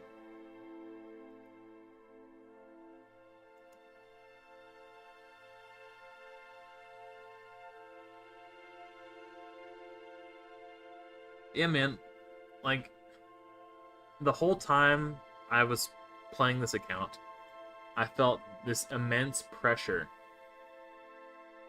because I didn't know if my plans were going to be fruitful or not. Oh, do I? Oh shoot. Okay, after this run, we'll go for the epic. I got three more pulls at it, and hopefully, Clan Boss will be kind to us and give us some ancient shards. Yeah. So sorry, I got distracted. The whole time I've been playing this account, I've been feeling this immense pressure to like to do it, like to get Ultra Nightmare done. And the entire time leading up to Ultra Nightmare, like when I was getting close, like I wasn't really stressing about it until like I started building the champions for it. I'm like, if this doesn't work, all this work, all these resources for nothing, basically, or at least until I can get it to work. But and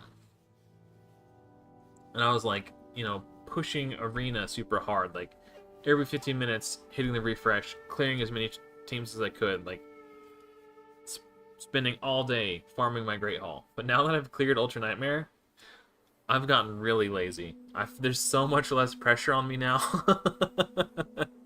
I'm doing way less arena, which I think is probably good for the series, because the whole point of the series is like, to try to create content that's relatable, and not everybody spends 12 hours a day hitting refresh every 15 minutes. Oh, we do. Okay. All right, here we go, guys. I've been doing this all week. All my gems. I had like 12 or 1,300 gems. Yeah, because I bought. I don't want to say bought. That makes it sound like I spent money. I exchanged gems for one of these, and I've gotten 3 of these now, which is stupid because if I would have just waited, I could have got another one of these and gotten an extra shard. So because I'm such a junkie and have been managing my resources poorly, I missed out on some value. I just couldn't help myself because I was so close. I'm shard addict in action. All right, fingers crossed. We need him for Mikage. Thank you. Oh wait, no, it's not the right background. I saw epic and I got so excited. Come on, come on, come on, come on. I got a times 25 chance, dude.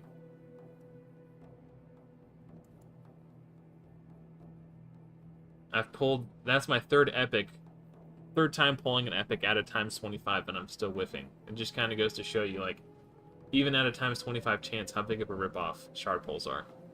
That's why I don't give Plarium my money anymore. They will never see another dollar from me for as long as I live. I kind of don't want to do super raids, because then I'm just going to burn through my energy too fast. My team is too efficient. I tried to build a solo or duo team. I could probably do a trio team, but at that point, like, is it really worth it? Actually, I bet if I built Vizix... Huh, let me think about this. I bet Vizix and Yak Carl could duo this. Because I would need Yak Carl for the turn meter. Or a different... I guess it's any... Maybe I could do, like, Vizix Coldheart duo? I wonder if that'll work. I can try it on my other account. I have got Vizix built and regen already. I could do a trio on that account with... What's his name? Stoutus, Cold Heart, and Lydia, and it's fast. Like, about as fast as this team is. I've never tried a duo. I tried to solo this with Yak Carl, and it took like 10 minutes, and then he whiffed on the boss because his, I think I got a 3% resist. This is so frustrating. Because I sat there for so long, waiting him for, like, just waiting for him to kill the waves.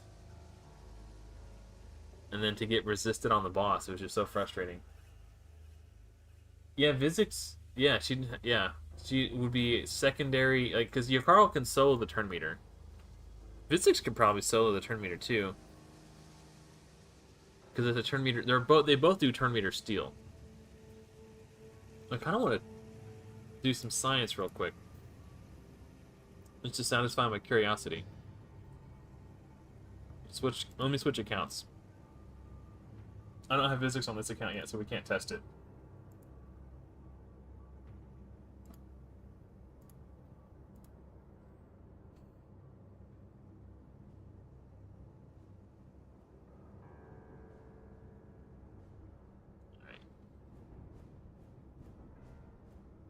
Ooh, we're getting close to Eric's. I'll wait for OBS to catch up.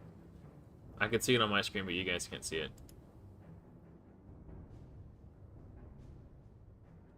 Come on.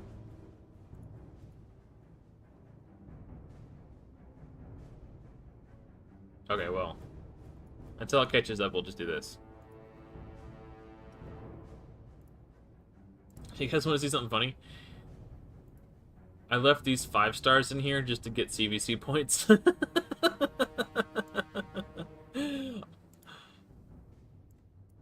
What am I doing? Oh yeah, okay. Let's see. Let me look at my physics, how she's built right now. She's in regen.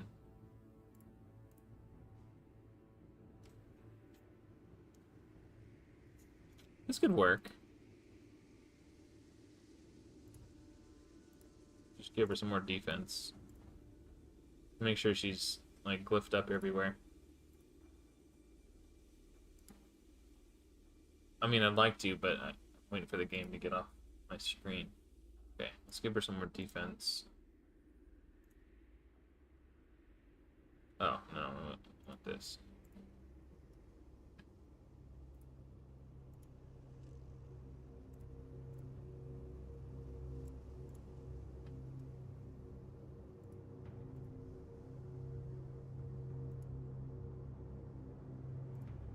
Let's give her more HP too. More speed, why not?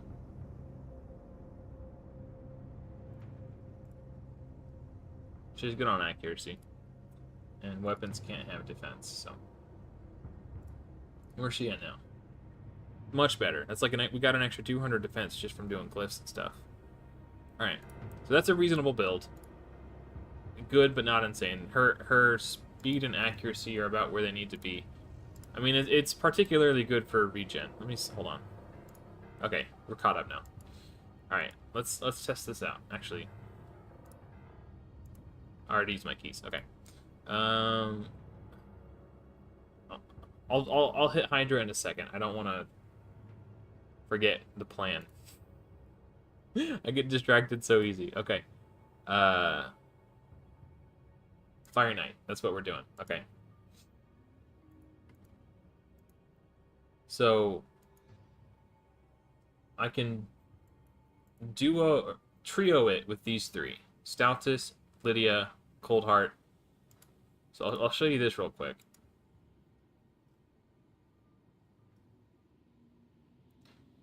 And it's surprisingly quick.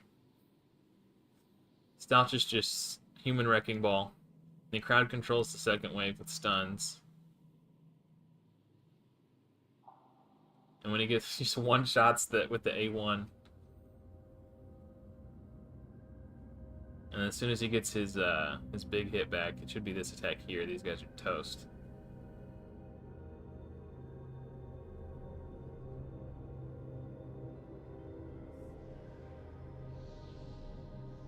Heartseeker to knock the shield down.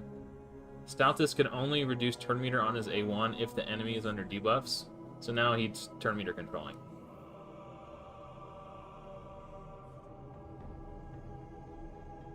How stupid is that? Yeah. Well, not only does Lydia's decreased defense and weaken help, but Stoutus just has really good damage multipliers. And mine is built particularly well. Not trying to toot my own horn, but he's in my best Savage gear. He's got defense percentage boots for more damage. So I can't pull a minute even faster than my 5-man team on my other account. Okay, so we're gonna try.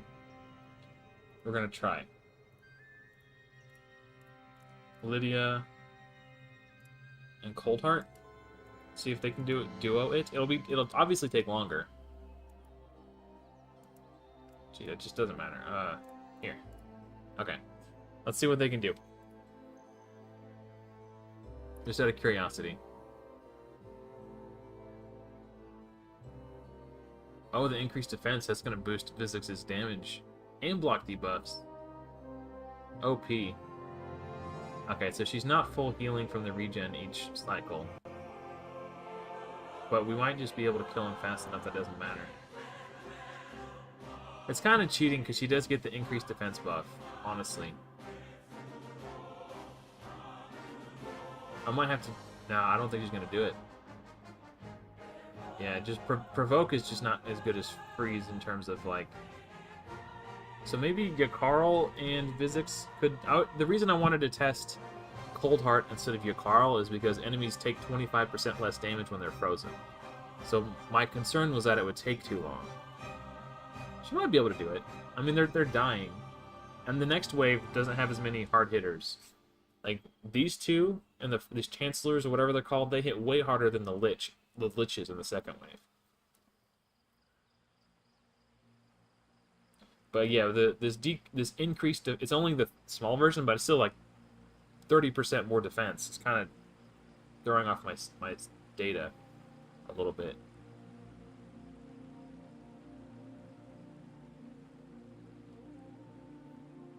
But she's going to take significantly less damage against this wave.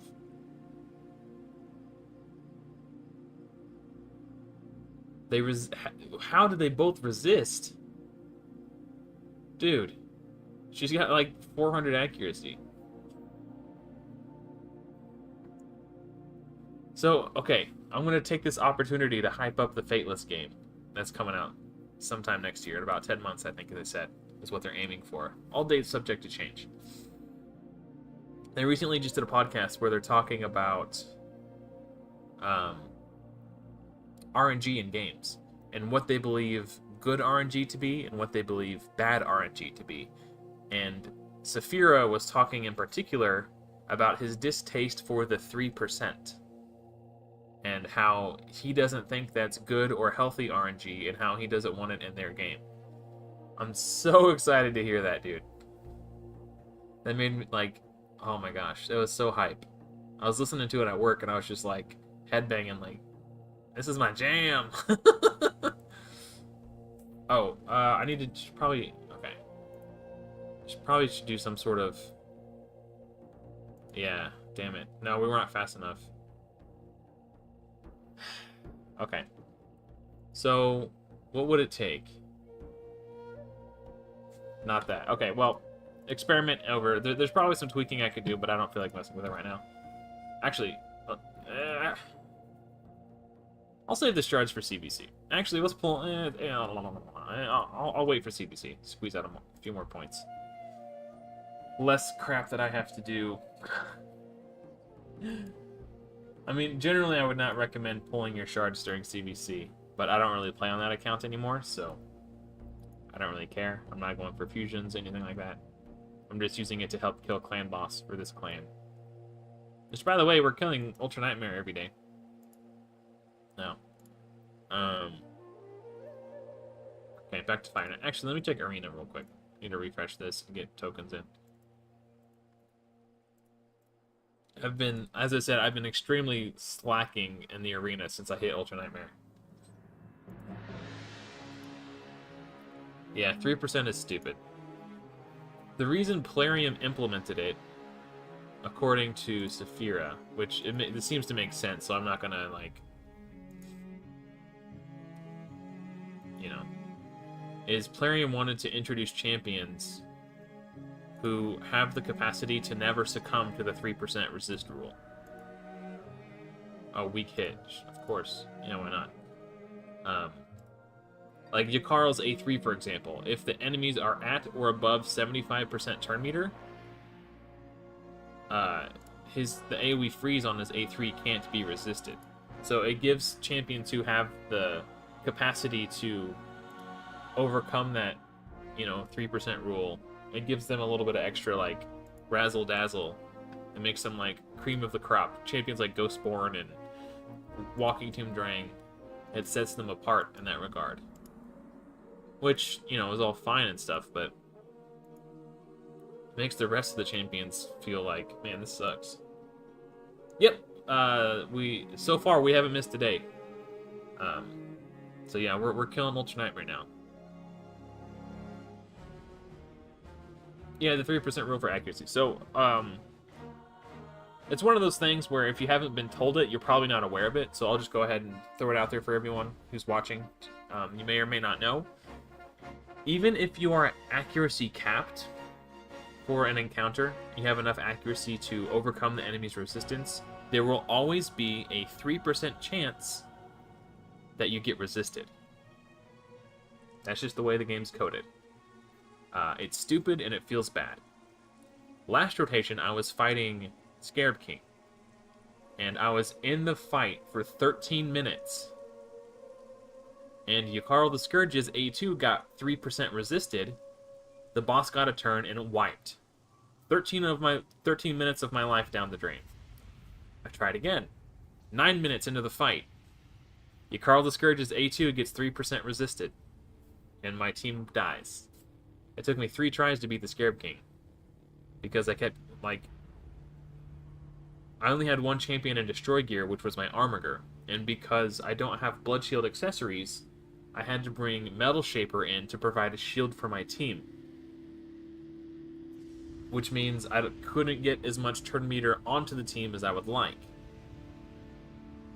So without enough turn meter control... hey, welcome Sparky TS.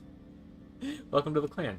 By the way, anyone can join. Our clan is called Challenged. It's open to everybody. If you're looking for a clan, we're here. Come join us. I lost my train of thought. We were talking about Scarab King. Oh, okay. So because I didn't have enough turn meter control to stay on top of the Scarab King's turn meter reduction, I couldn't use Armiger's A2 to destroy max HP. So he was just using the A1. It was destroying his max HP, but it was doing it significantly less so because he was only using his A1. So, because of that, the fight was taking forever. That's funny. Because the fight was taking forever, there were so many turns in there, I was bound to get 3%ed. So it took me 30 minutes to kill the boss one time because of that stupid 3% rule. It was so stupid. And it's not like I was failing because my gear wasn't good enough. I had enough accuracy. I just kept failing because of this silly, silly rule they implemented.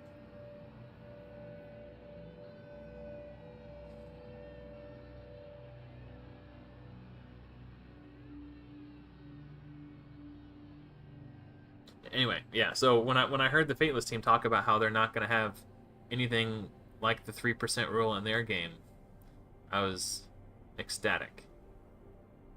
Nothing is more frustrating.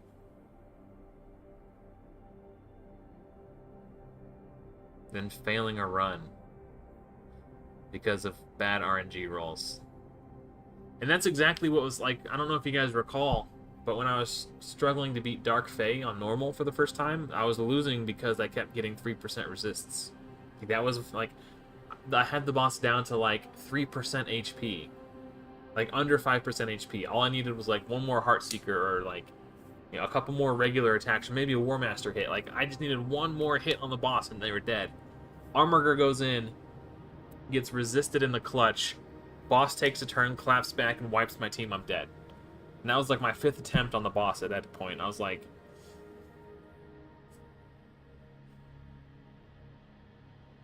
Yeah, 3% rule is actually stupid.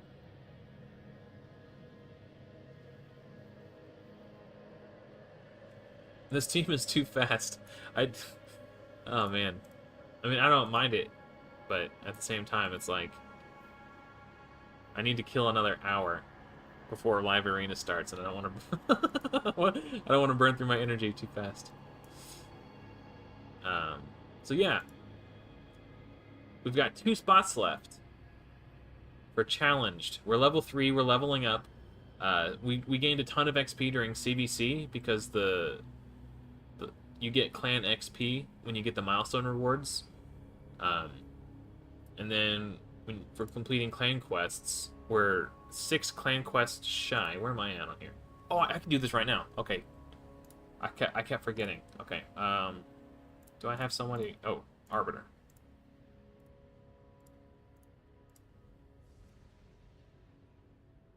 Nice. Okay. 5 clan quests away from gaining 500 XP, which will be enough to level us to 4. And then at level 5, we unlock Yannicka. Oh, it's locked. That's okay. Yeah, we'll get this very soon. Probably in a couple days. So. Yeah, and then when we get 5, we get accessories and Yannicka. So, we're very close to level 5. We have 2 spots left. We kill Ultra Nightmare every day. And we killed normal? Is it normal? Normal. Oh, I forgot to do this on my... Okay, let me switch accounts. I'll kill this. Kill normal on my other account real quick. But yeah, we're killing normal. We haven't killed hard yet. But we kill Ultra Nightmare clan boss and Nightmare every day. So, if you're looking for a clan and you want to come join us, everyone is welcome. Doesn't matter what level your account is at. Well, you know, this is a community clan. I made the clan for us, for you guys, all of us.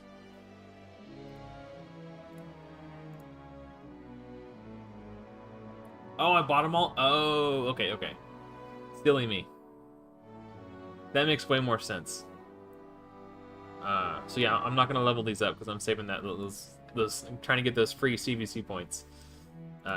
Let's kill Hydra real quick. Nope. There we go.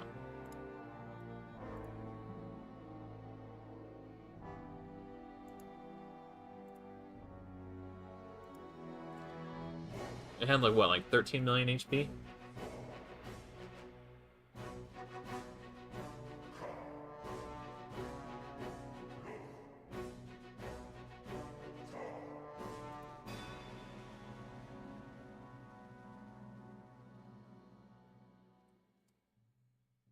I need to target this one so Solus does his provoke on his A2, targeting this guy over here. Like that.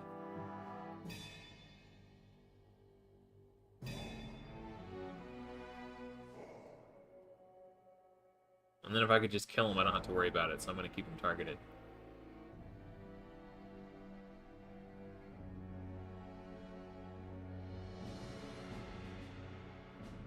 Still do a faction. We can kill... He got his turn to click cleanse. Okay, whatever. That's fine, he'll be dead in a minute. What do you mean by that, Premier Craft? I can still do a faction? Are you talking about Faction Wars?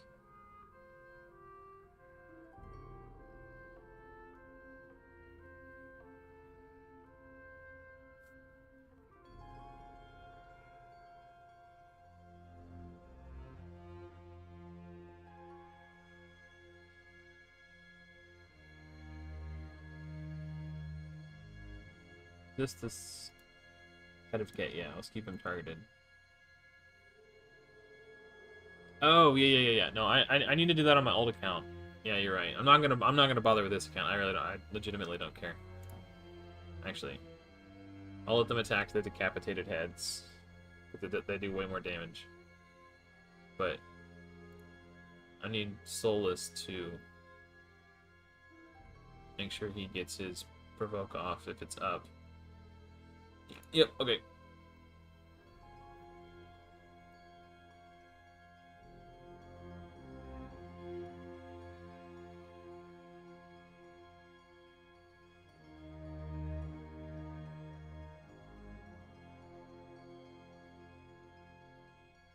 Uh-oh.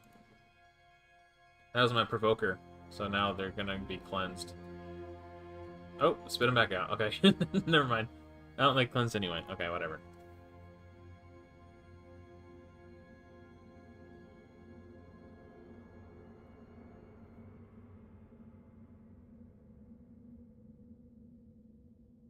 Poison Cloud is annoying. Now we're gonna weak hit. Yeah, okay. That's rough. Oh, we still got the provoke off. Not that there's really any debuffs to cleanse, but and his abilities were on cooldown anyway, so it didn't really matter. If I was playing this on manual, I would have waited. I hate manualing Hydra. If I could do it one time, and then save a high score, and then just like collect the high, you know, like if they let you store a score for each rotation, and then just insta key to get that score again, like you can with clan boss, like Demon Lord, I wouldn't mind manualing it to do it one time just to get that best score that I can get, and then just always be able to access that score. But I don't have time to sit here and manual this crap for 3 hours a key every week. F that. I ain't doing it. Design a better game.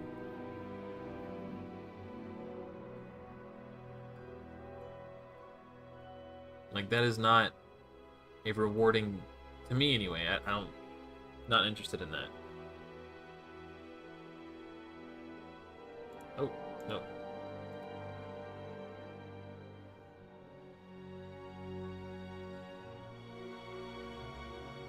I don't remember how much damage we need. If I fall short, I can do another key.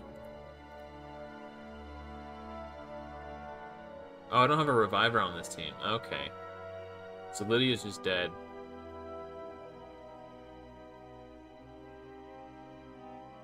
Oh, Mortu just used his peril on a weak hit. That's frustrating. Like, I get that some people enjoy it, because they just compulsive min-maxers, and they feed off that rush of I'm extracting maximum value constantly.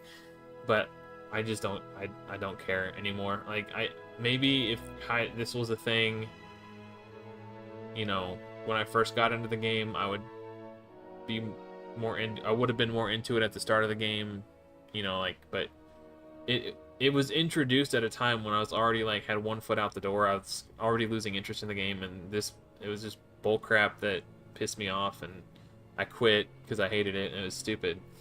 And I came back several months later, and I just was never able to get into it, because at that point, like, I had lost my passion for Raid by the point Hydra came out. I was just kind of doing it because I had nothing better to do. This has always just been a game that I've played in my free time to give me something to do when I'm bored. And there was a time when I was passionate about it, but, you know, Ray Plarium pissed me off one too many times. This should be dead now. Yeah, okay, cool.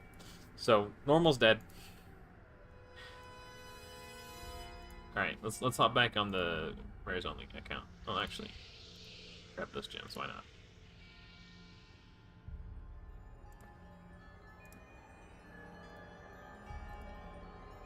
Okay. My camera's lagging again. Let me just reset it real quick.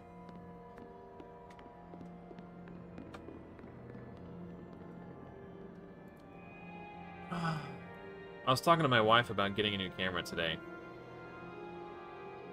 Oh.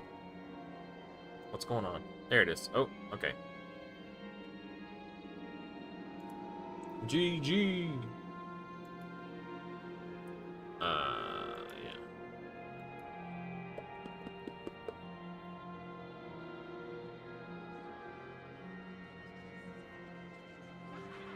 Yeah. They really needed to institute some sort of quick battle for Hydra, honestly.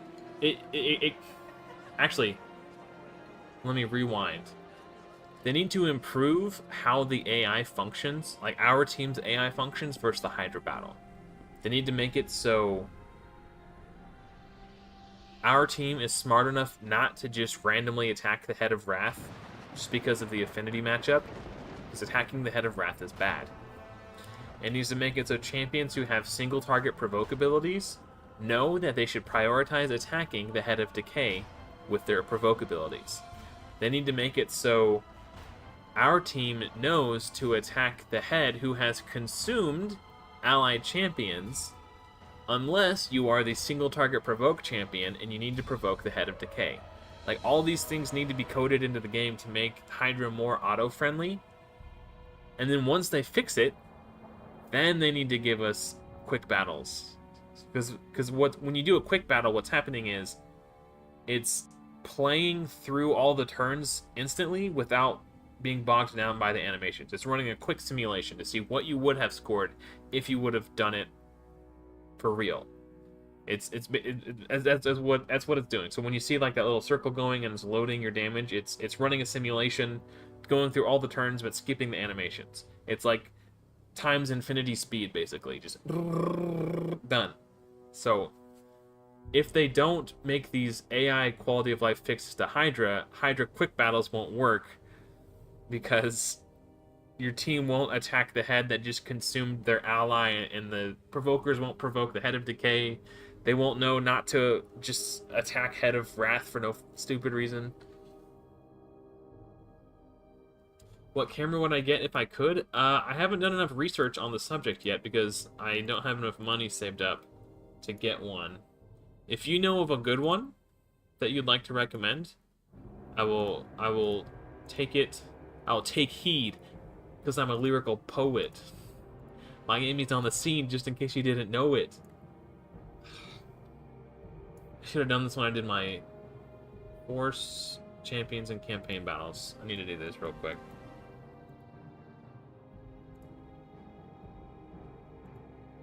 I did 2 batches of 1-star food. I could have just stuck a Force guy in there, or a Force gal in there. That's so annoying. Yeah, I don't know. Right now, it's just I was gonna grab the webcam and hold it up in front of the webcam to show you, but I realized that I can't point the webcam at itself. Oh, I use my phone as a mirror. You see it there? Just a cheap little guy, like a $50 webcam. It does the job for the most part.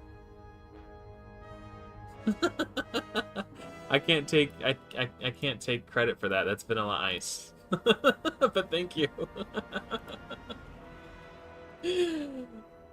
Oh, okay. I didn't know if you had one. Yeah, I'm just using like it's not well, it is now that I have the light on, but it's not particularly bright in this room. So I'm using a face lamp over here. If I turn it off, you'll see it gets darker. So I'm using a lamp to light up my face. I was hoping that I could find a camera where I wouldn't need to do that. So I just went on Amazon and searched for like low light 1080p webcam, USB, right? And I just bought the one that had looked like it could accommodate my needs the best for the cheapest price. So I paid like $50 for this webcam. And it's a nice upgrade. Like, I was using my phone through an app. So like but the problem is it was like 540p, because it wasn't like connecting my phone directly to my PC. It was it was an app on my phone that would turn on my camera basically, and then it would transmit the data from my camera over Wi-Fi to my computer and then display it in 540p. And it was working, but the fact that it was 540p was like trash. It looked horrible. So now the one I'm using now is 1080p, so like double the more like quadruple the resolution, because it scales, you know. But anyway, it's significantly better. But if it runs for too long, it starts to lag, like you guys have seen. That's the second. Oh, holy moly! Dude, no way, Dex.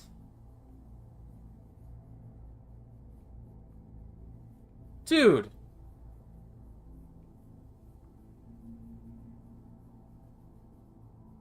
Thank you, Dex. Holy shit, dude.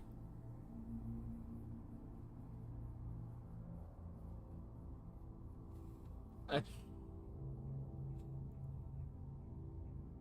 Thank you.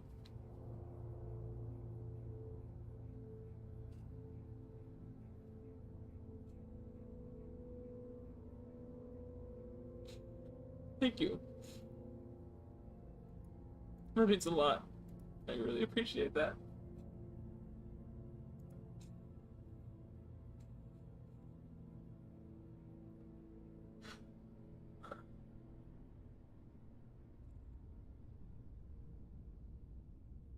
Thank you very much.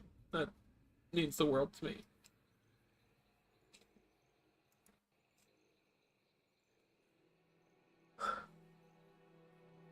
Thank you very much.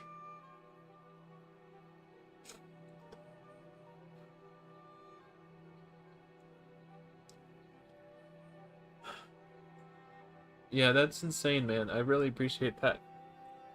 That's the first donation on my channel. That's awesome, man. That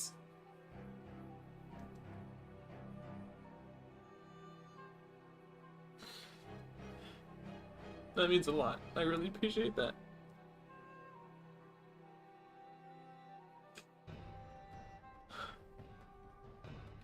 Thank you. For real.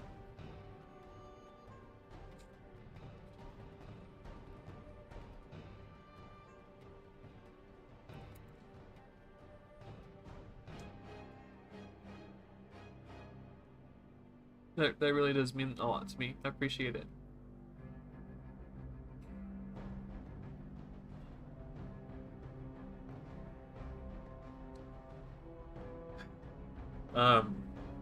Now that I've sort of regained my composure,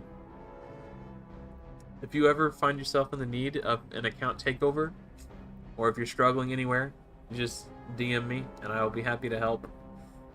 I would like to be able to repay your kindness in some way. So, just feel free to DM me if you ever need help in the game, and I'll see what I can do for you. But thank you.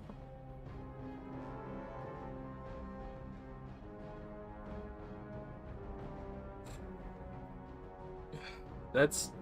man. I'm trying to think. So, basically...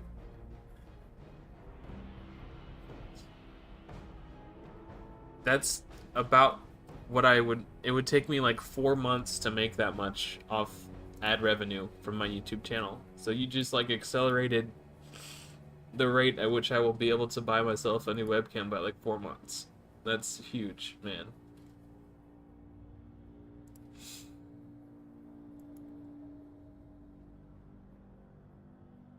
Hey, I'll be happy to help. Seriously, just don't even waste your time posting in the community Discord. Just send me a DM and I will help.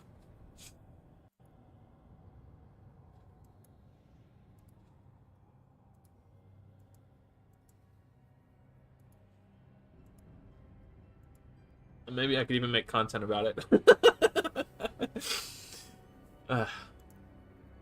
Might even get a free video out of it too.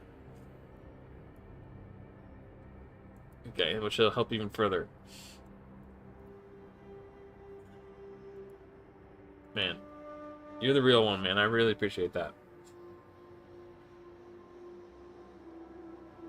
I'm like sweating now. I'm gonna have to take a shower before I go to bed. Oh man, that's really awesome.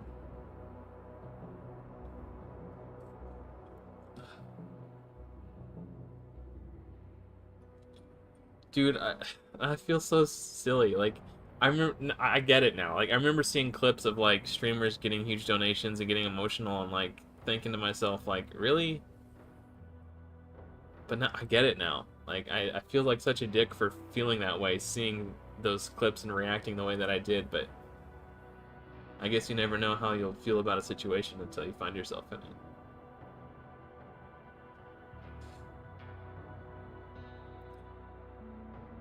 Man, that's what's up.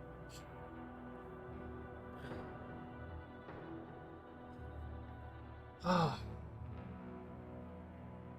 Yeah, I mean, I'm so frazzled, I don't even know what to talk about anymore.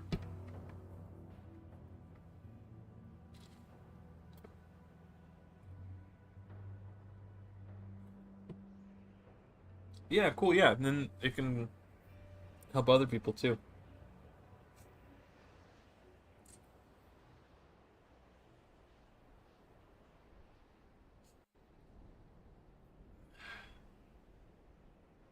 Whew. It's just so validating, you know, like that someone believes in me that much.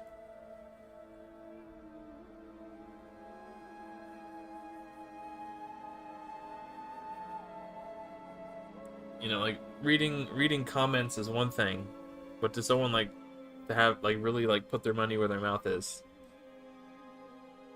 it's like a completely different, you know. Both are good. I love getting the comments too. Don't get me wrong. Like those, that's a, you know, it's just different. It hits different, I guess.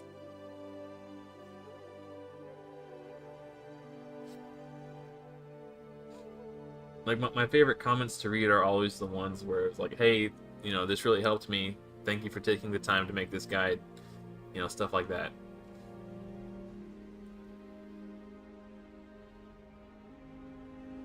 Yeah. Man, that's awesome. That's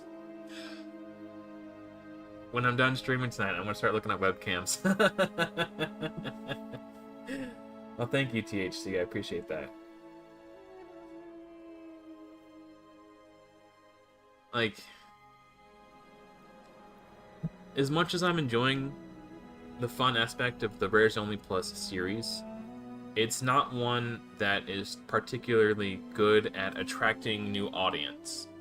The types of videos that I make that are the best for growing my channel are the guides, like my spider guide, my nightmare guide, or ultra nightmare guide, stuff like that that teach people how to beat specific things.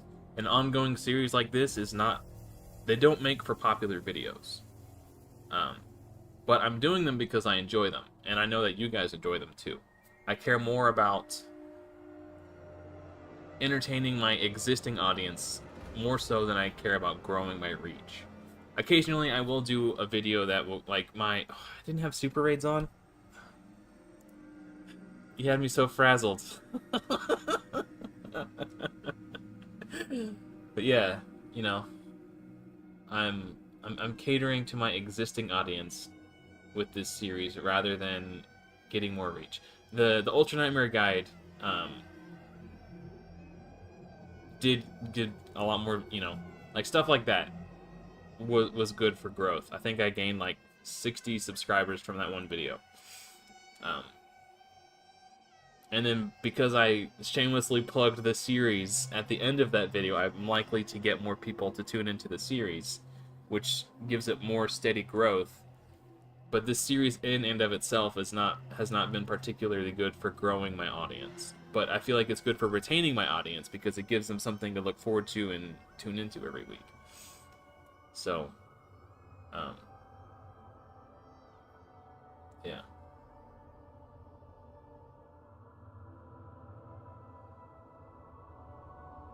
Yeah, no, man, I really appreciate that. Like, that's so cool of you.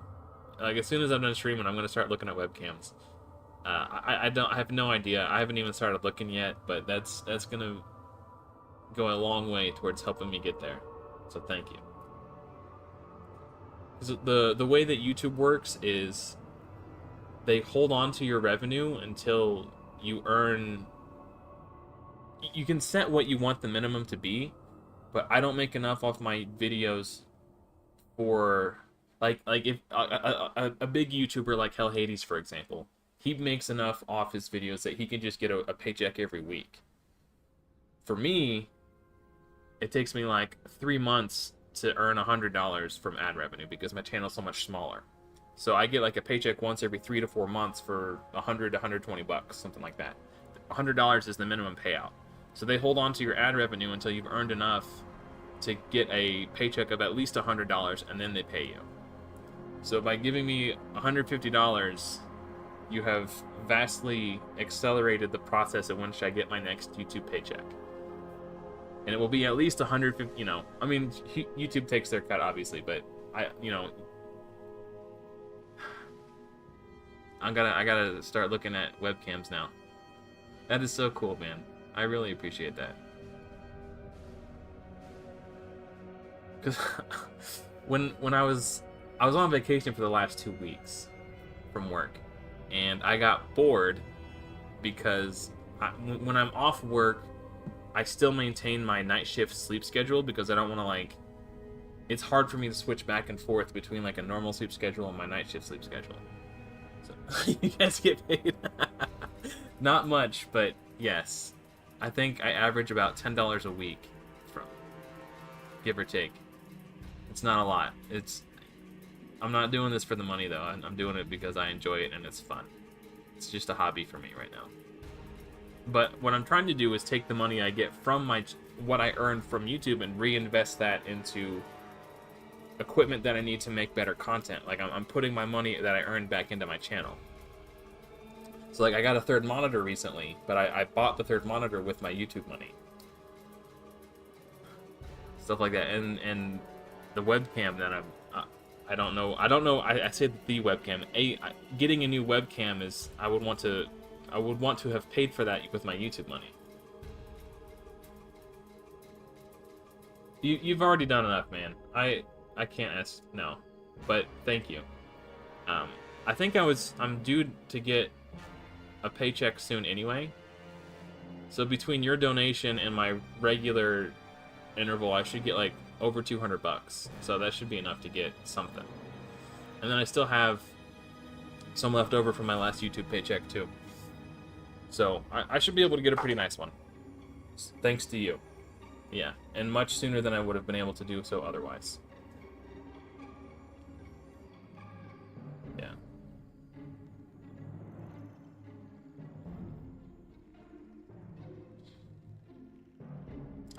I need to turn on YouTube memberships. I wonder if I can gift YouTube memberships to people, because if there's a way that I can do that, I would like to turn on memberships and then like gift you a membership. I just haven't set it up yet because I would want to be able to offer some sort of like premium. I want you guys to be able to get something for your membership, like whether it's like chat emojis. I want to set up like a custom. I should have been doing that when I was on vacation. That would give me something to do, but I just put it off and never got around to it. But make a members only channel on my Discord, stuff like that. But yeah, I don't know, because I know on Twitch you can gift subs to people. So I don't know if you can do that on YouTube, but if I set up memberships, I'll gift you one. But I haven't got around to doing that yet, because A, I don't know what I want to do to give back to you guys for your membership, and B, I just assumed that nobody would be interested, so I just never did it. But I don't know. Maybe I shouldn't make assumptions.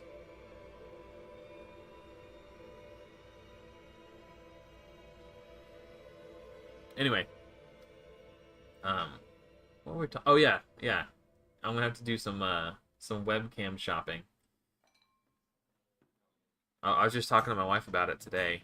She was teasing me about it.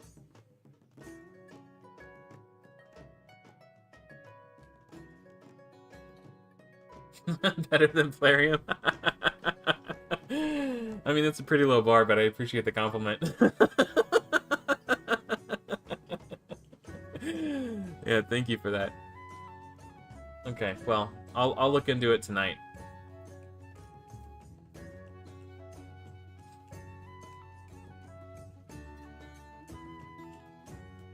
Man, that's... I want to say you made my day, but you've made like my whole week, man. That is so cool.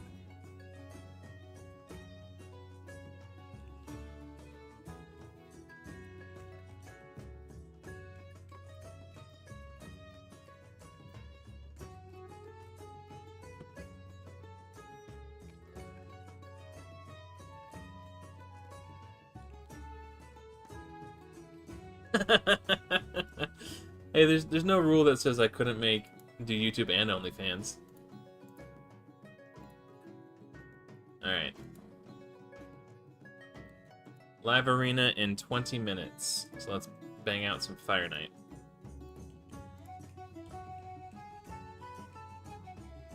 I mean, what I could do is start an OnlyFans to earn enough money that I could afford to go full-time on YouTube, guys. It's genius.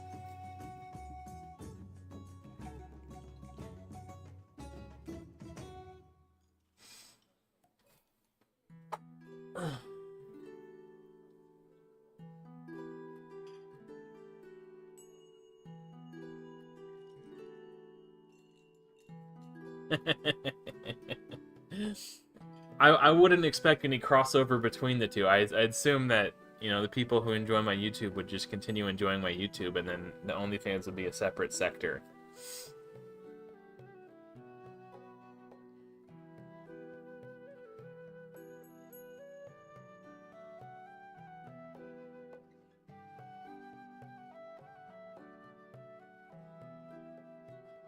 Man. I like how it's just sitting up here, too. Just as a flex. What does this button do? Top chat.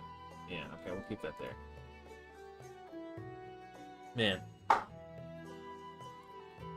Not only was that the first donation, but it was a doozy, too, man. For educational purposes. To satisfy your curiosity.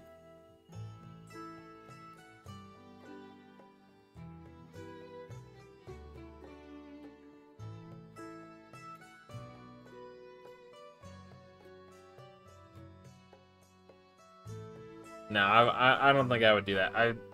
I'm not confident, or how do I put this? I'm not confident enough in the way my body looks to put it on the internet for money. We'll leave it at that. I would probably need to lose at least 70 or 80 pounds before I'd even consider it.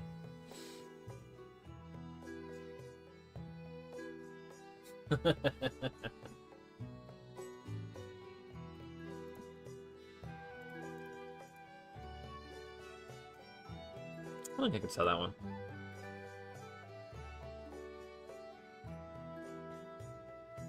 That's something I could do too. Do early access to my videos for members. Yeah, there's a lot of things I could do. At the very, very, very least, I would like to do some chat emojis. Because not only could you use them in my chat, you could use them in, like, if you go to watch a Hell Hades stream, you can use the chat emojis from my chat in Hell Hades' chat or something. Hell Hades doesn't really live stream anymore. He's too busy with, like, making a video game. So, which is fair. But, you know, I know Nub Raids streams on YouTube for CBC sometimes. I've seen YST do an occasional YouTube stream. Saphira streams on YouTube all the time. So yeah, if you go in someone else's live stream, you could use my little emojis. Adventures of Adam emojis. Scrapper. I have nothing but respect for Scrapper. If I had his body, I'd probably walk around in a leather loincloth too, if I'm being honest.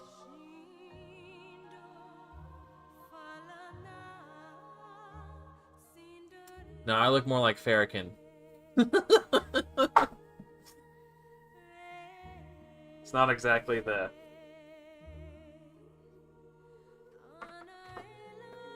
It's not exactly the look. I'm going, you know...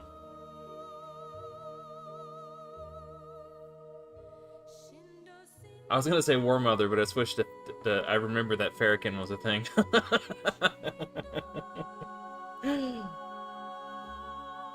And my boobs don't hang that low. And I don't have flies buzzing around my crotch either. Maybe when I get off work and I'm like stanky and sweaty, but most of the time it's not, you know, it's not something I worry about.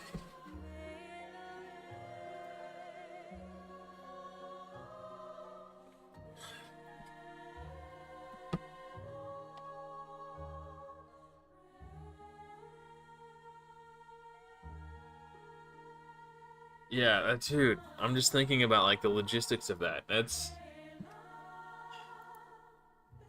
like 6 months worth of YouTube revenue that I would earn from just people watching ads on my channel. That's such a big donation, man. That's awesome.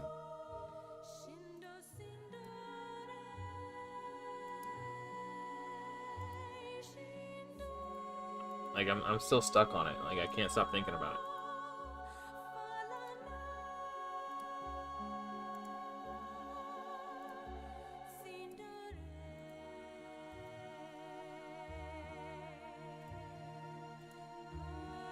Raid does need better music. Like I don't mind playing like the World of Warcraft soundtrack, but it would be cool if I didn't have to. That's Stokes. Yeah, you know, sometimes it's the inner beauty that counts. But unfortunately, you have to wear a gas mask to get close enough to find out, so. Inner beauty only goes so far if, you know, you got flies buzzing around your crotch.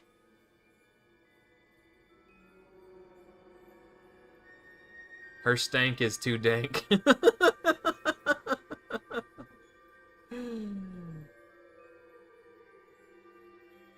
Yeah, Raid is pretty edgy. Metal would suit their vibe, but it's not my cup of tea. I'm really hoping the Fateless game. They did a poll a while ago to ask people like how important music and sound effects are and stuff like that.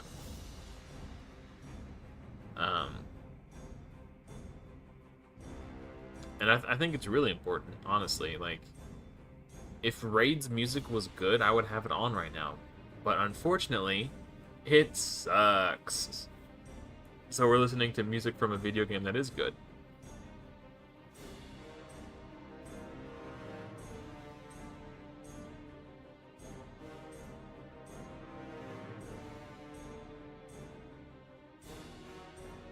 Yeah, dude, all the sound effects in Raid sound like they took a hollow log, wrapped it in chains, and then smashed it against like a steel drum full of nails.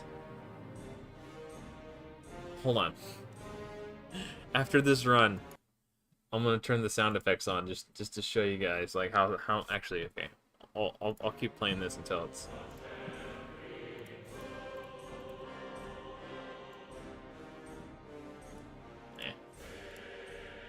Okay.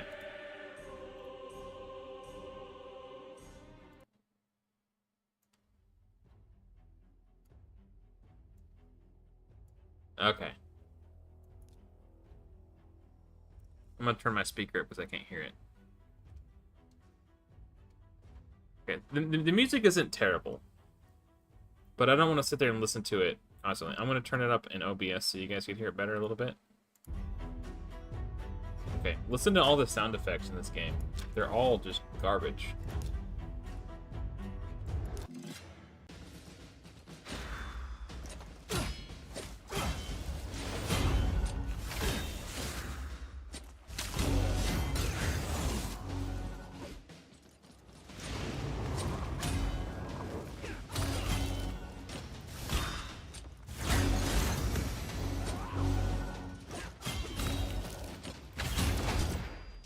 I don't mind the grunting that the champion like I think that's kind of cool.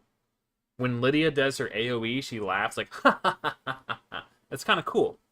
Like so like the audible like guttural noises that they're making when they're attacking, those things are cool, but like the chong chong chong chong chong, that shit sucks. Like you could hear Yak Carl going War Maiden goes what? Like those are cool. I don't mind those because they sound like real sound effects.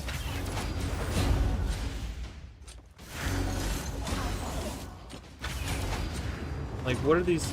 It's like space lasers and what? Ching ching. Oh, hey, thanks for hanging out, Drex. I appreciate it, man. For everything, thank you. Have a good night.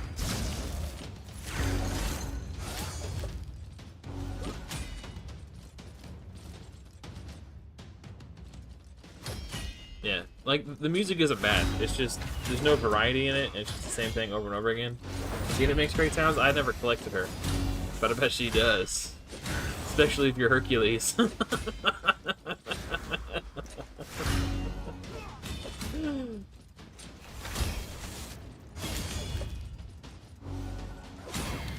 Like the wah! Like that stuff is cool.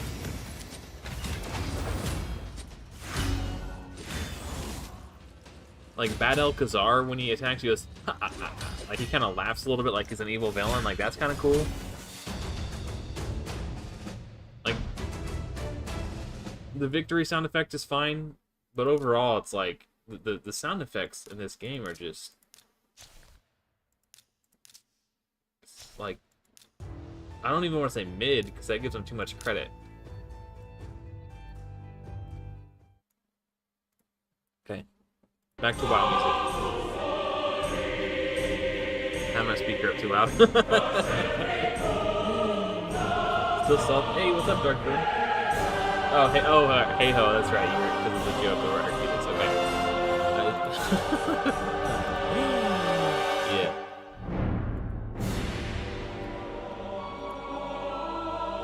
Yeah, I wasn't really playing that much when Xena came out. I was not really paying attention to the game.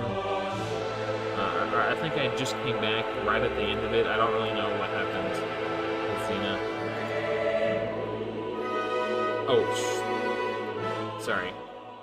I had the music way too loud. The raid music is way quieter than Spotify. Just trying to get the volume right. Okay. If that music is too loud or too quiet now, let me know, please.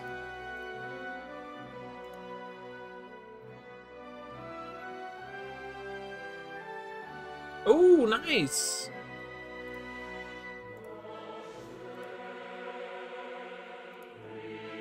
Ooh, we're about to level up, guys.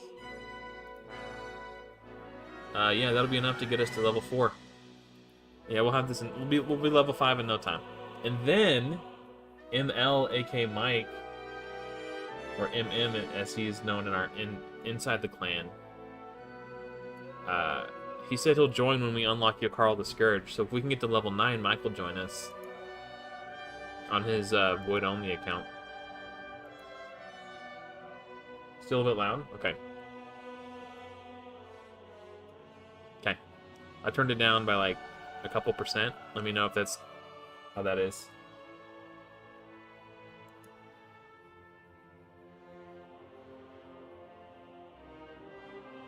Magister. Magister. Which one's I wish there was a search bar. I could just be like, Magister. But there's not. Magister. Good. Bannerlords? Good? Okay. Cool. I don't know. Let me know what faction they're in and I'll look at them. At them. Magister. It sounds familiar, but I can't put a name to the base to the name.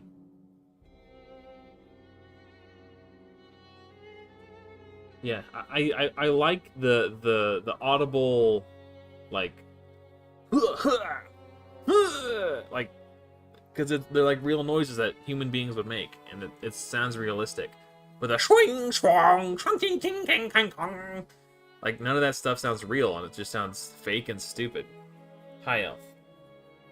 Oh, wait, you're talking about the Walmart apothecary? I just assumed they were a dude. Yeah, I don't know.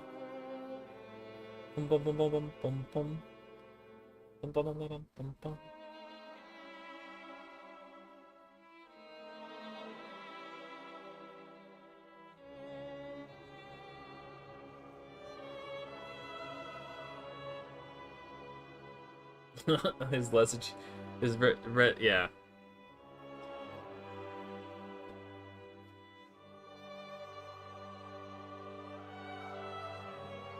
Not apothecary. That's right. Well, I think everybody assumes apothecary is a dude, so why wouldn't Magister also be? I don't know. Shoot.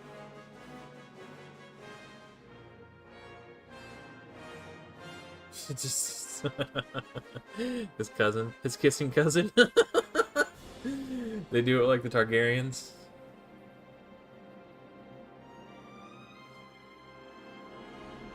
Gotta keep it in the family. Whoa, new best time. I will keep flat HP with HP percentage and defense percentage. I think that's good enough for Faction Wars. Yeah, new best time in turns and in just time. I'll keep that with speed. Yeah. 6 minutes to live arena. I managed to drag out to procrastinate and fill the, you know. I managed to drag this out long enough to stall until live arena starts. Mission accomplished.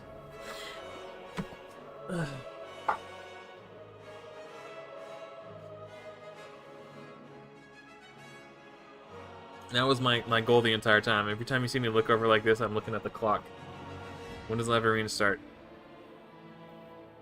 How much more time do I have to stall for? So yeah, every time that I switched to my other account, that was just me finding something to do to buy time.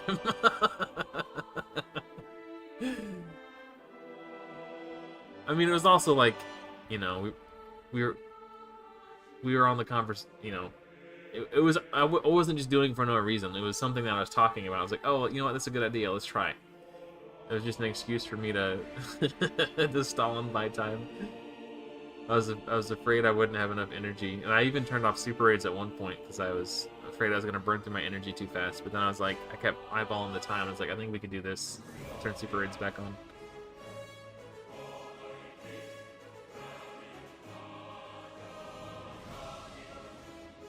This is just the best WoW song.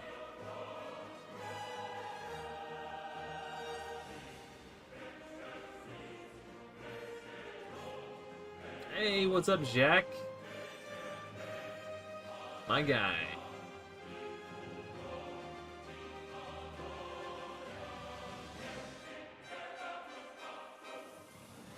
Jack, who has never played World of Warcraft. Just teasing. It's okay. I saw you mention that in the Fateless Discord. I think that's where we were having the conversation. Yeah, flat HP with speed, I'll keep that. I'll sell this. Well, yeah. Yeah, I'll sell that one. Dun, dun, dun, dun, dun, dun, dun. Wait, it's hard? Why isn't it all burny? Shouldn't it be like red and cindery? What's going on? There it is. Okay. Something didn't look right. Okay, we're gonna farm this Guardian gear. We've still got a few minutes to kill before live arena starts.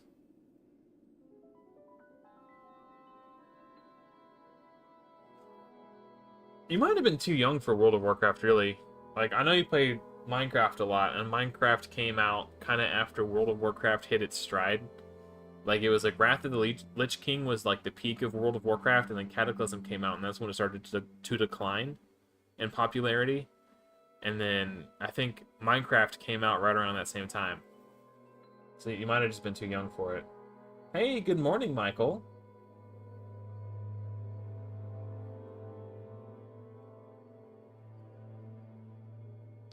Wait, you're from the UK? Did you know Hell Hades?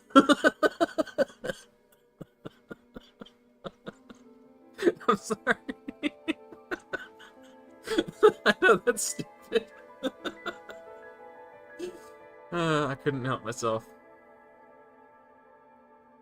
You ever get someone who asks that question for real? Like, oh, you're from this place? Do you know this one guy? It's like, no. It's a big place. It's a really big place.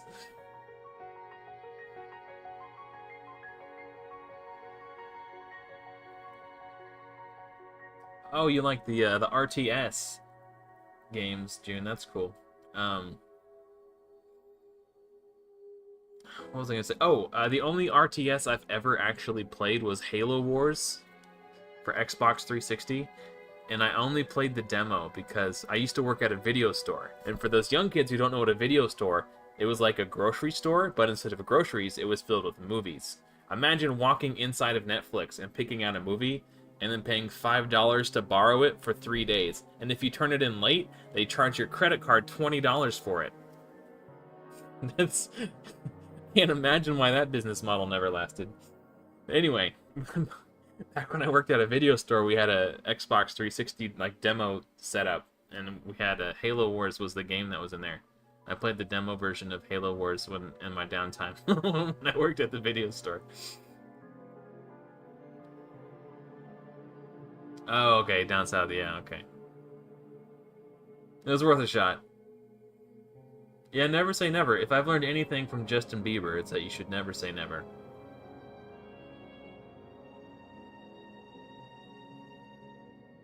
Oh!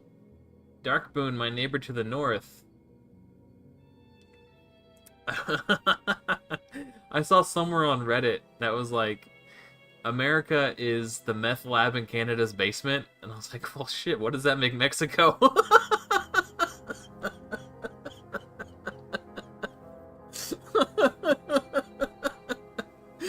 But yeah, I've always thought that was funny to think of America as the meth lab in Canada's basement.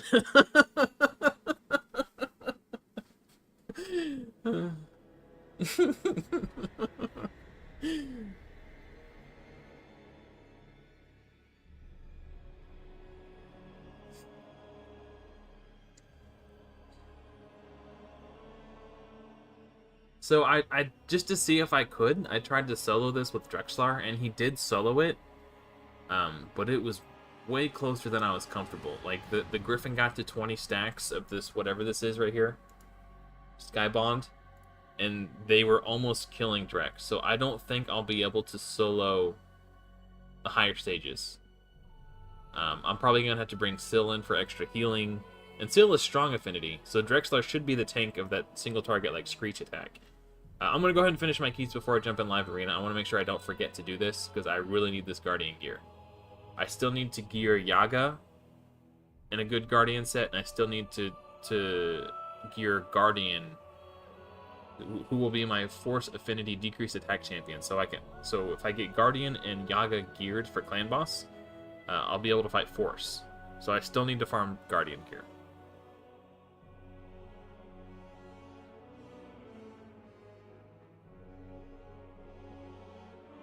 Which video store did you work at, June?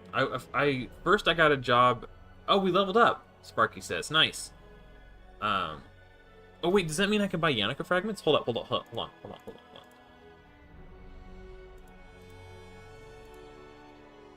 Oh no, we need to be level 5. Okay, one more level, and then we can get Yannicka.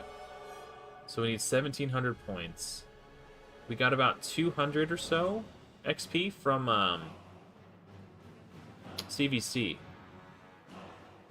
So if we can knock out these clan quests, we can probably get it in like 2 or 3 weeks and have Yannicka unlocked. Okay, cool. Ooh, wait. 1 star away from getting... Oh my gosh. Do I need to jump on my... I feel like such a... Did I not even check in? How do I have 0 stars? Hold on. Okay, I'm going to fix this real quick so everyone can get the daily rewards. And then we're going to do live arena. Actually, do you guys want to see live arena on this other account too while I'm in here? We could do that. We could do live arena on this account, and then switch over back to the free to play and close out on that account, live arena. If you guys want. I might as well since I'm already here. Hell yeah, baby. Yeah, get up. Yeah, I get it. Yes. Okay, we get rewards today. Alright, let's just do live arena on this account since I'm here, and then we'll switch back to the version in Plus.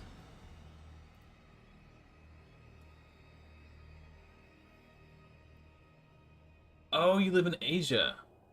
Oh, I had no idea. Gotta represent with the new clan. Wow. Yeah, I worked at Blockbuster, and then there's an amusement park here in Kansas City called Worlds of Fun. And I worked there when I was in my late teens, early 20s. And Um, when I got a completely... I forgot what my teams were on this account. Where's Duchess?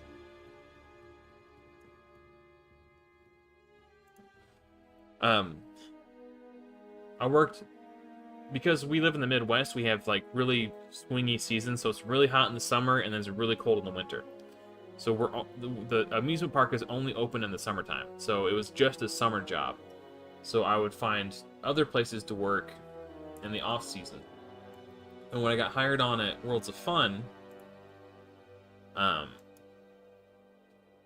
got hired. I started working at Blockbuster, and it was because Blockbuster is really busy during Christmas time, so it's kind of like the same thing where like they're both intended to be seasonal jobs, but they liked me at Blockbuster, so they wanted to keep me on. So, I stayed on, even though I wasn't intending to when I first... I mean, I wanted to. Like, I was working at Blockbuster was kind of a dream job because I was, like, a huge nerd. I still am. But, when Worlds of Fun was starting back up, I wanted to go, you know, because I really liked working there. It was a fun job. I mean, it's an amusement park. It's really cool. So, the problem was, if I had to work both places on the same day, like a day shift at Blockbuster and then Worlds of Fun in the evening or vice versa, Blockbuster was like 20 minutes away from my house, so I had to drive 20 minutes home, get changed, and then drive to the other job, you know. So what I did instead was I got a job at the video store in my hometown, which is called Movie Gallery. So I worked at 2 different video stores.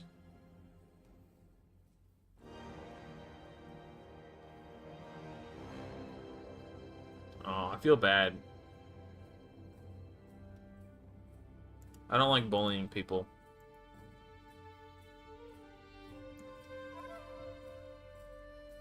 Like, this dude just got his Arbiter. She's not even level 6. Oh, okay, well, I don't feel so bad. Okay. Never mind. Guilt. Gone.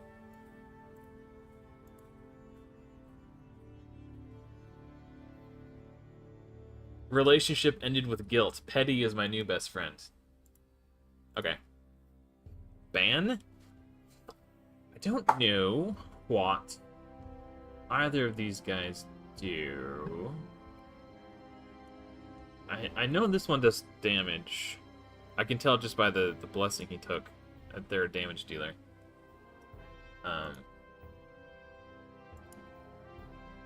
I need to learn all these champions if I'm going to do live arena. I still haven't, like, I quit playing before Mythicals were released, and I started playing again after Mythicals were released. So I never took the time to learn all the new Mythicals, because it would have been like doing homework trying to memorize all their kits, because each of them has like 2 different kits, right? They've got their base form kit and then their secondary form kit.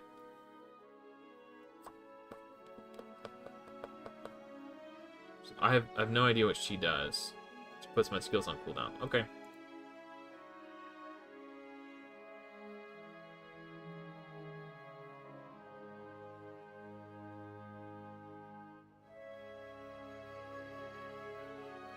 Okay, I see. What the shit, dude? How... I'm sorry, what? That Sun Wukong one-shot this team? How much money has this dumbass spent on this game? I'm sorry, but that should not happen. Video City, nice. Dude, that is nuts. A level 55 player one-shot a level 92 player without decreased defense. Does that ability ignore 100% defense or something? And it did it through my bolster set shields. That is insane, guys. I have never been one-shot like that, even fighting like higher level accounts. Yeah, the level... Jesus. Nah, Swift Parry wouldn't do it. He would have to be in Savage and ignoring 100% defense. There's no way.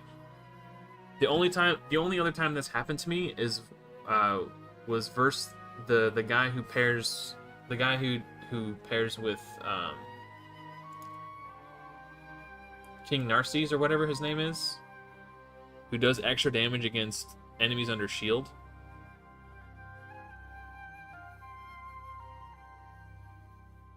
I don't know, man. It's got to be lethal or savage. Oh, he does ignore 100% defense? Okay. Well, that just seems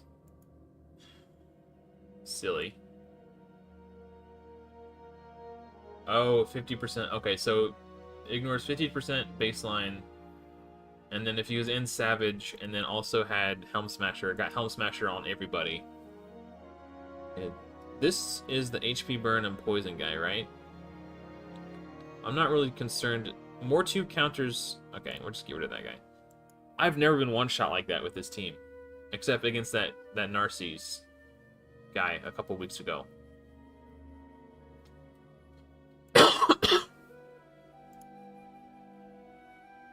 That is nuts to me. And it's a level 55 account. I'm level 92. My gear is good. I'm still in shock. I'm not even mad. I'm just blown. Like, I can't even wrap my head around that. How? Okay. Today, Monkey King strips buffs, so I don't know if I want to do block debuffs yet. Actually, I will, because there's a chance that Stoutus can get in. No, not with the 30. Okay, that was a mistake. I shouldn't have done that yet. Actually, blocking Hex was good.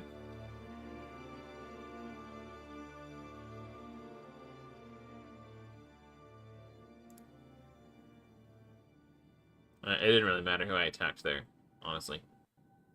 No block debuff, so we're going to try to stun.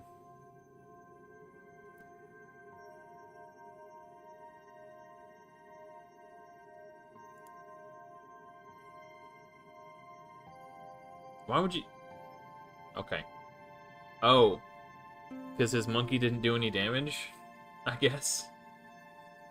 See, this guy's level 74. This level 74 player didn't even come close to doing as much damage as the other guy did. That dude's gear must have been nuts. It doesn't even make sense. Like, I'm still having a hard time wrapping my head around it.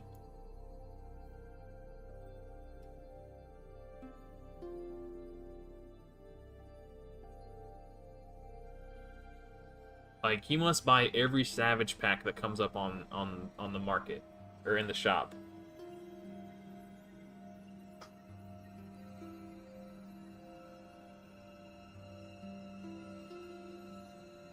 Again, like, I have fought level 100 accounts that couldn't one-shot me like that. It's insane.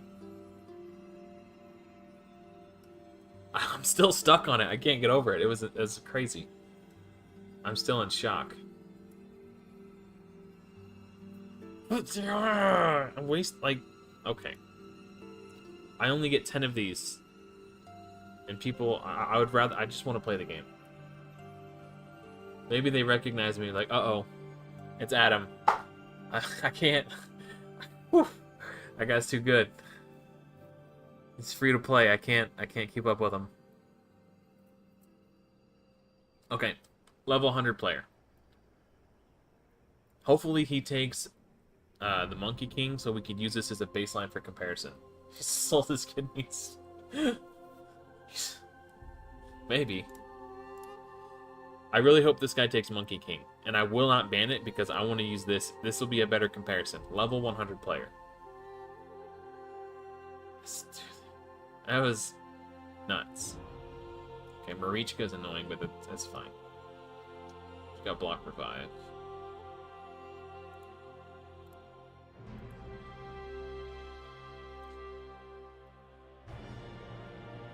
Actually, seeing Marichka, what I should have done was try to pivot my strategy so I could try to aim to go for... Yeah, this guy, Narcisse. I need to ban Narcisse. He fluffed my pillows.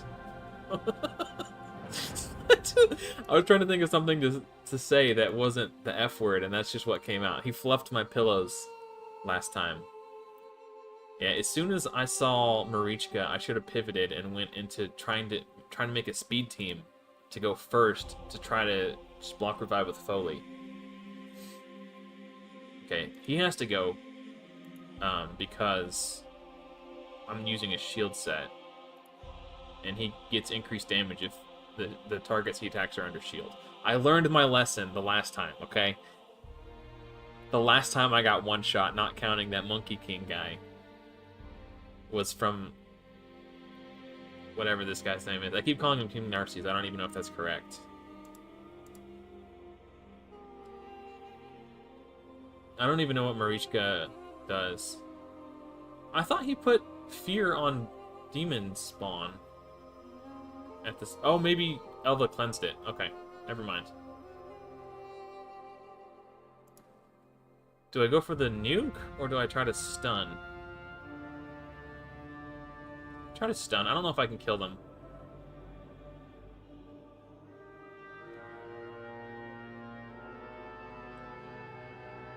Maybe I should have tried to nuke first. So these rose petals that are circling Marichka, I saw something similar to... Does he not have damage built on his Taurus? I thought he was supposed to be like the hardest hitting champion in the game. I haven't played against Taurus that much, if I'm being perfectly honest. I should have opened with this one. Okay, he clearly doesn't have much resistance.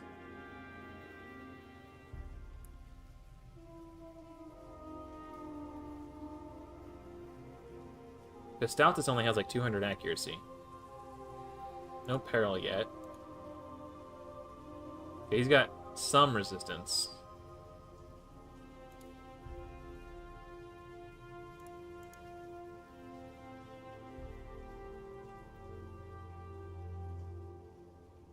Why didn't he use that skill to open with?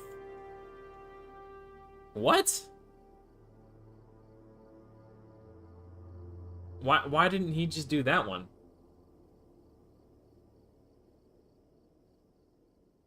What? Why would he waste my time like that? Oh, I see. Okay. Okay, I got it. I got it. Thank you, guys. Okay.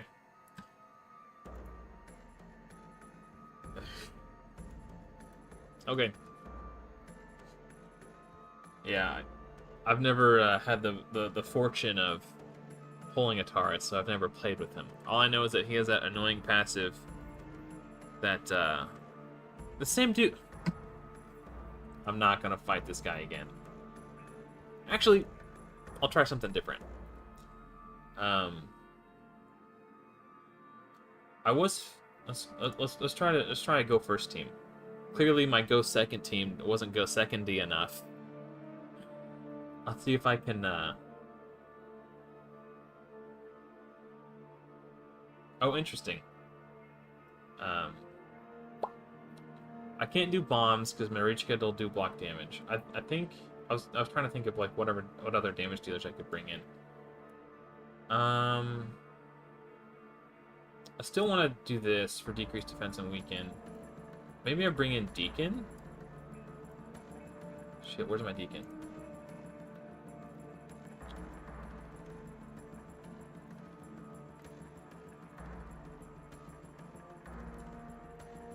Put this off. Okay. Because I need decreased defense, I think. So he's probably going to ban Lydia, which is fine, because Lydia kind of counters Marichka.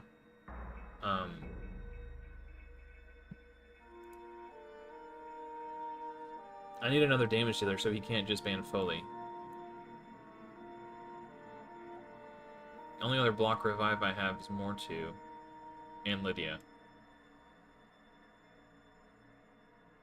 And Phoenix.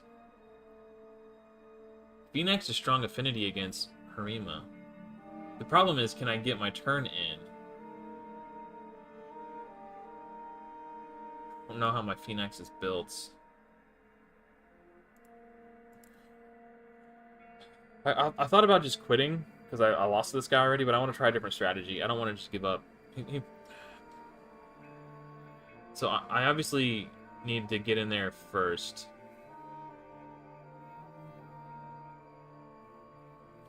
I don't know. I don't know if this is going to work. I didn't have enough time to think about it. Okay, well... He's switched up his strategy too. Interesting. Oh, okay. Thank you for that tip.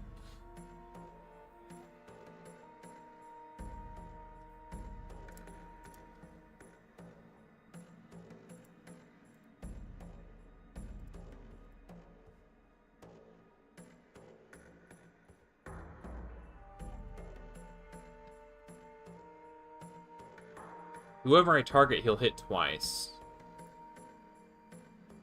Nice. So block revive on Taurus. She needs to kill... Yeah, I was about to say. She tried to provoke, so Foley got a turn meter boost. Because of his passive, Living Armor.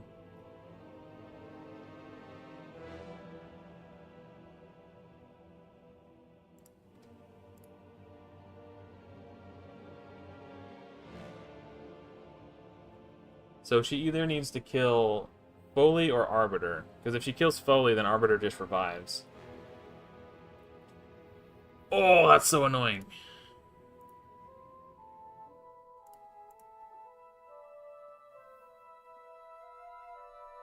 Deacons should have his turn meter boost back here. Damn it! It's so annoying. I just need to get some perils, bro. Knock this shield off, maybe? No? Okay. Dude, that provoke is so annoying.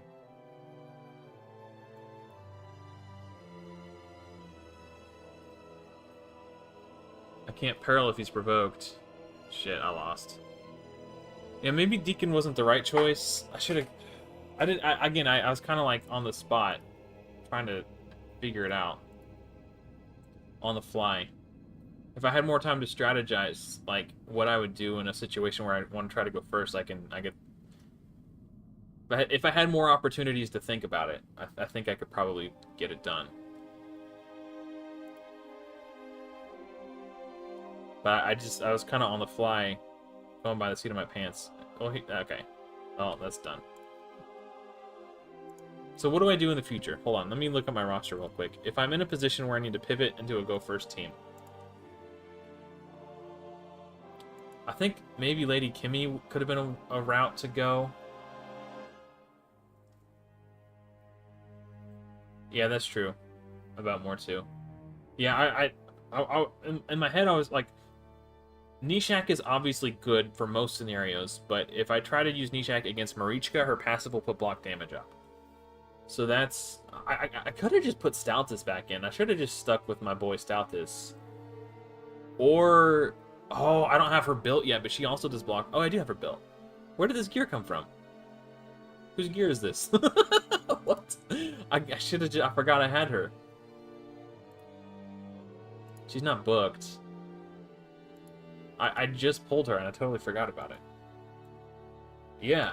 Okay, well, Queen Eva, I guess, is my other damage dealer to do.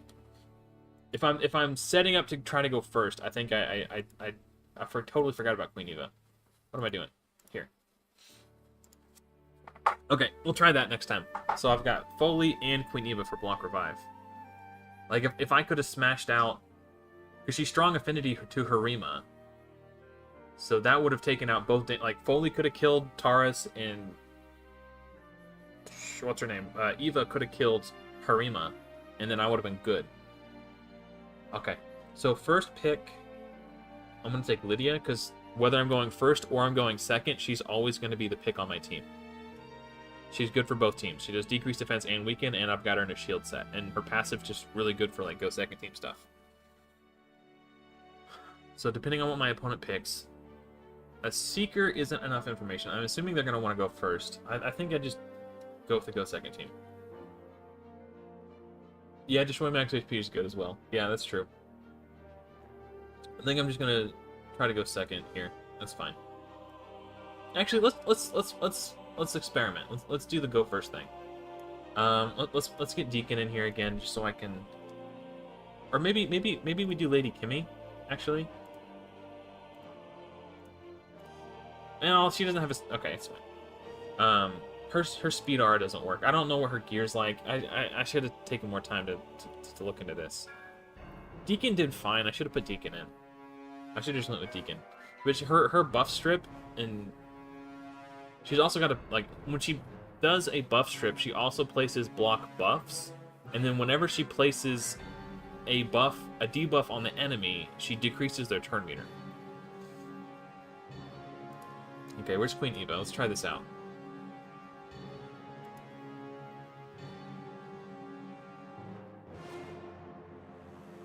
Oh, that's interesting. Also really stupid. But thank you for the insight, Jack. I appreciate that. So this I might lose this one. I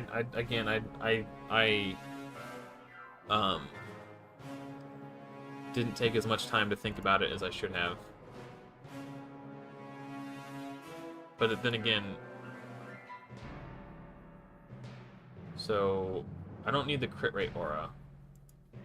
Her speed aura only works in Doom Tower.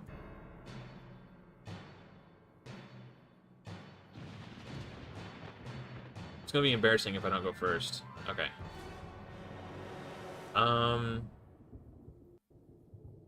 Yeah, okay. I was thinking about doing her A2. Uh-oh. Seek your cut in. If he tries to provoke Foley, Foley will get a turn meter boost, so yes. Oh, he didn't provoke. Okay.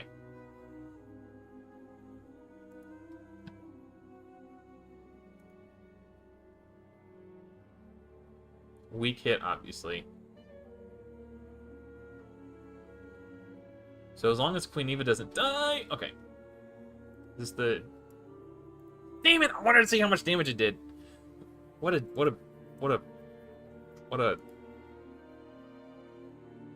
I'm censoring myself. What a punk-ass weenie. I wouldn't even get a chance to see how much damage she dealt. That wasn't really that... Okay.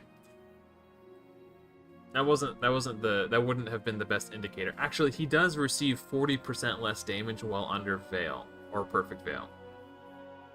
So it may have been. I don't know. I think Deacon. I think if I try to go first, I'll try to use Deacon. I want my streams to be as close to family friendly as possible. So here, I don't have enough information about what my opponent wants to do.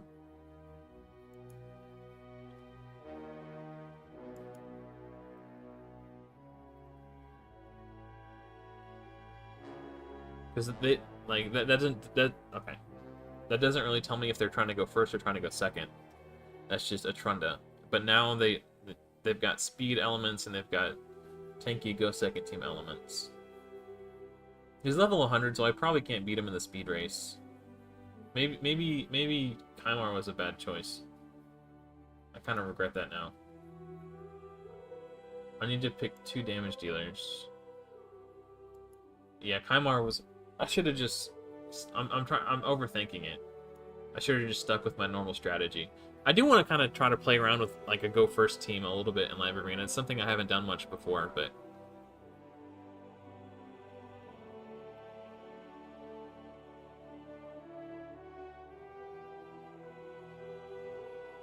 Okay.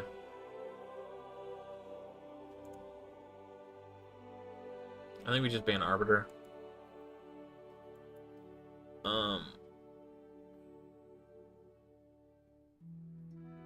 Oh good, he banned Kymar anyway. Oh good, thank goodness.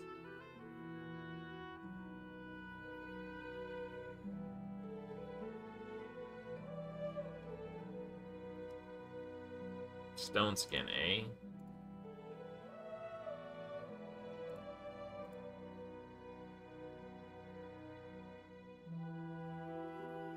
That Molly passive let him cut in. It's kind of annoying. It's possible... Something I could have done was... use Lydia's A3.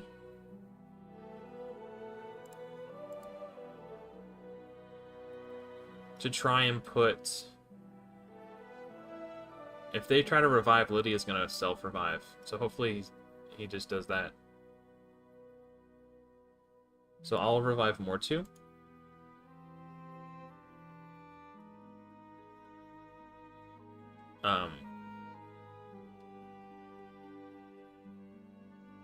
Yeah, if I would have done like block debuffs on Trunda, for example, or something, I don't know. See if I can kill Molly. Not quite.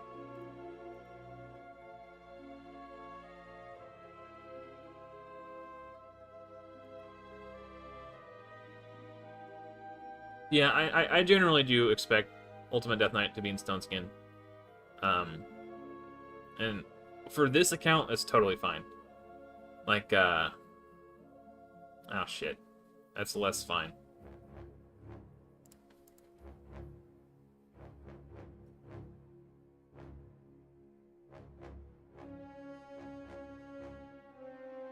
I don't want to attack Molly, because that'll give their team a turn meter boost.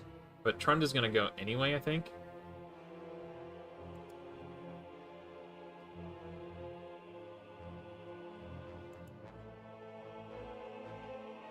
Block cooldown skills. That's what I should have done to open with, if I'm being honest. And now watch this. Oh, Ultimate Death Knight's stone-skinned.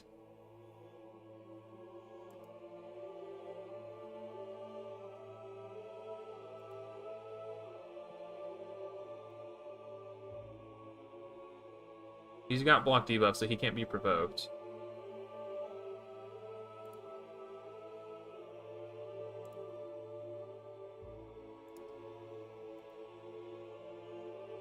Now she's feared.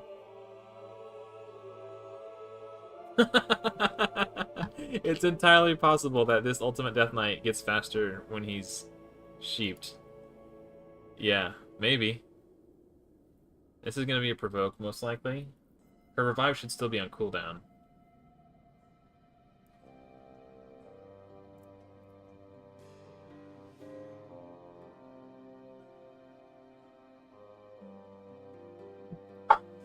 What do I do here? I can't fear on her A1. I don't want to use... I guess I could have just attacked the sheep. I don't think her revive is up yet. I would be... Okay, I was gonna be... I'd be really surprised if she was able to revive there.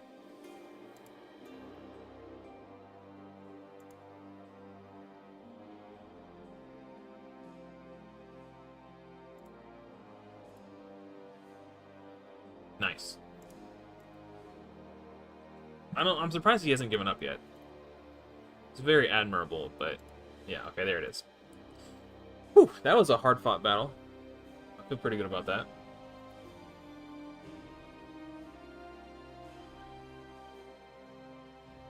Yeah, he shouldn't have banned my Kaimar, funnily enough. That was like the weak link on my team.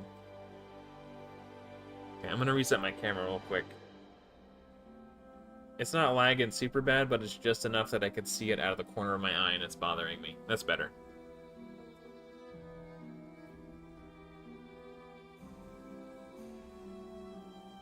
Level 56. Oh, the last guy that I got smoked by with Monkey King was level 55. I probably have better speed gear than a level 55 player. Maybe we just play around and see if we can go first. Let's get Deacon, not that.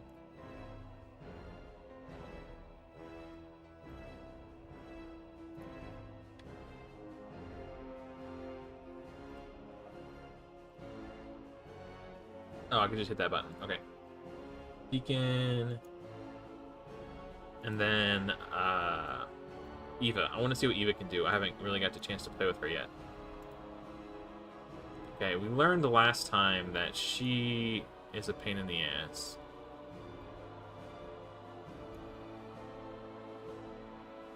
He probably bans my Arbiter. Yeah, okay. Yeah, I mean, a Kaimar is annoying, but on my team, I guess he doesn't know how my Kaimar is built, to be fair. But he was definitely the weak link on my team, is the way I saw it anyway. I guess I'll do this for increased speed. I don't think I'm gonna need it. Hey, monkey, you can't be... Ooh! Turns out block revive blocks revive. I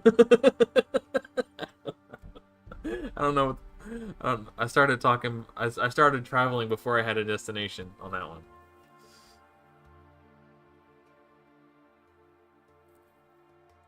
Okay. Oh, I have to pick first. Okay. Again, I'm going to start with Lydia, and then I'm going to look at their picks and see what direction they're trying to go. If it looks like they're trying to build a go second team, I want to try to practice assembling a go first team. I need to take Deacon out of my vault. Okay, they're trying to go first. Okay, so I'm going to let them go first, and we're just going to stick to going second.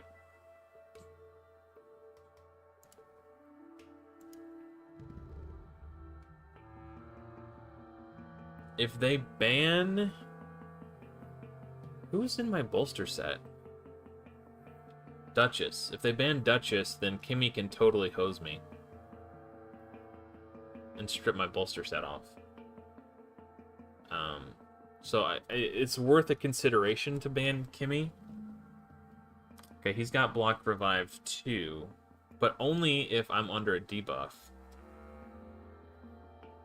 Which he can, if he strips... Okay. And... Man.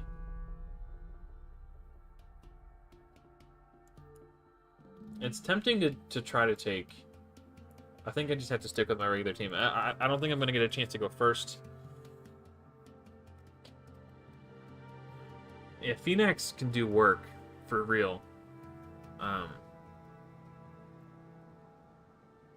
Archbishop Pinthroy? I can get rid of his speed aura, but I'm more concerned about Lady Kimmy stripping my buffs and replacing, like, if they ban Arbiter, or not Arbiter, Duchess, then my shield sets are no longer bolster sets. And if that happens, Lady Kimmy can strip my bolsters. Yeah, see? You gotta play to your outs. How do I lose this, and how do I win this? I lose this if Lady Kimmy...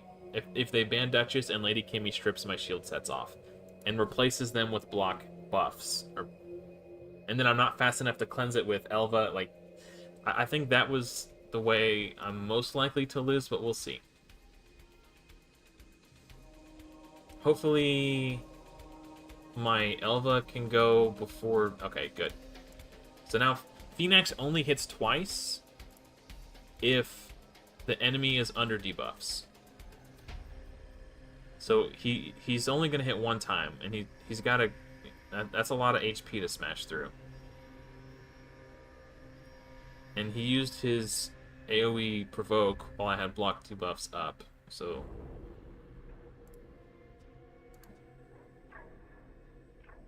Weak hit.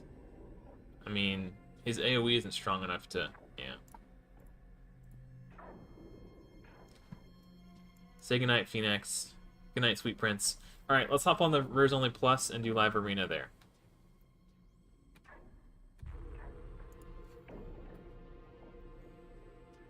I got a mustache hair in my mouth.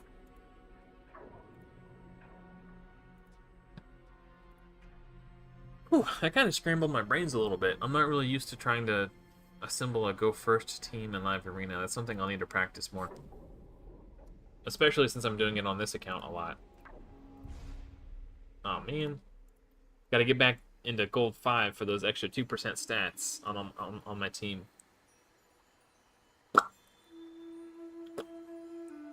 All right, now we can do Live Arena. Actually, let's climb a little bit higher.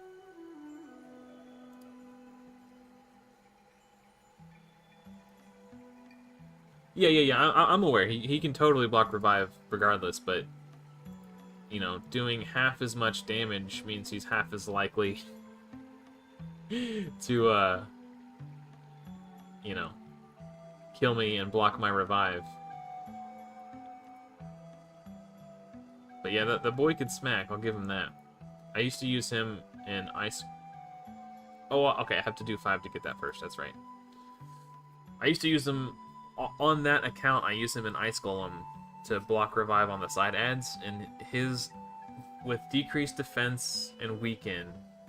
Did I use Lydia? I don't remember what team I was using, but he was doing like 200k damage with his A1, like 100k, like 120k, 120k, back-to-back hits. The boy could smash. Oh, we got Syl for Live Arena now. Okay, so where does she? She probably replaces Drexlar. Was I using Drexlar? No, I don't think I was still using Drexlar, was I? Okay, so I got damage dealer, High Kitsune.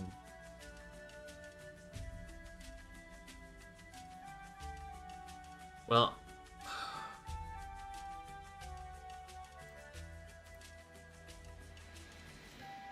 Magnar's kind of scary. He can smack.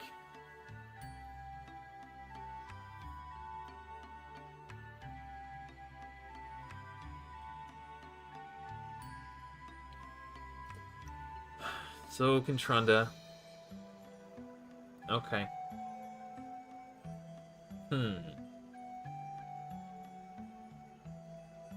I think I do.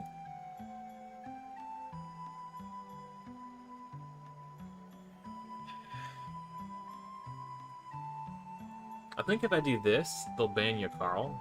If it's either Syl or I don't know, man. I need to make sure they can't just ban Dark Elhain and then leave me without a damage dealer. Okay. Well, this is super obvious.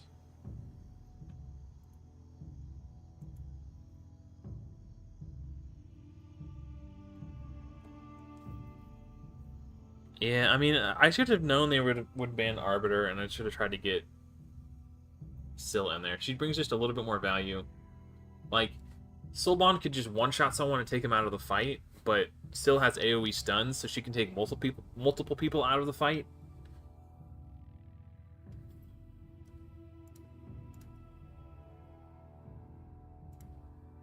Boop. Okay, last time, let's just do a single target hit, so we don't accidentally run the risk of triggering the mastery that cleanses debuffs.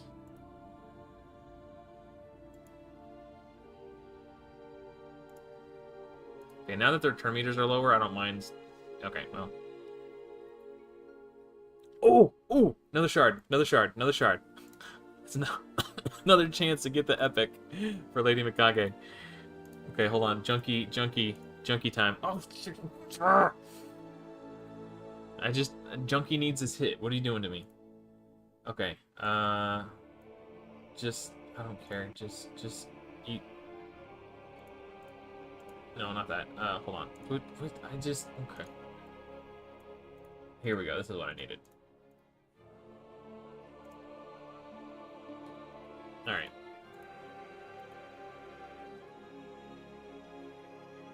Oh.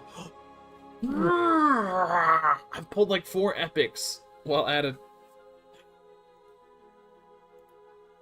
25 times chance.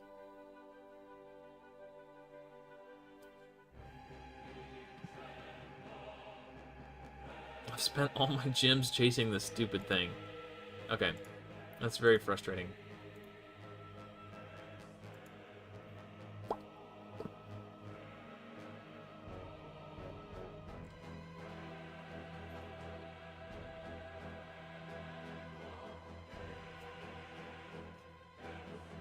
Oh, you'd think I would have learned my lesson after 4 years in this game.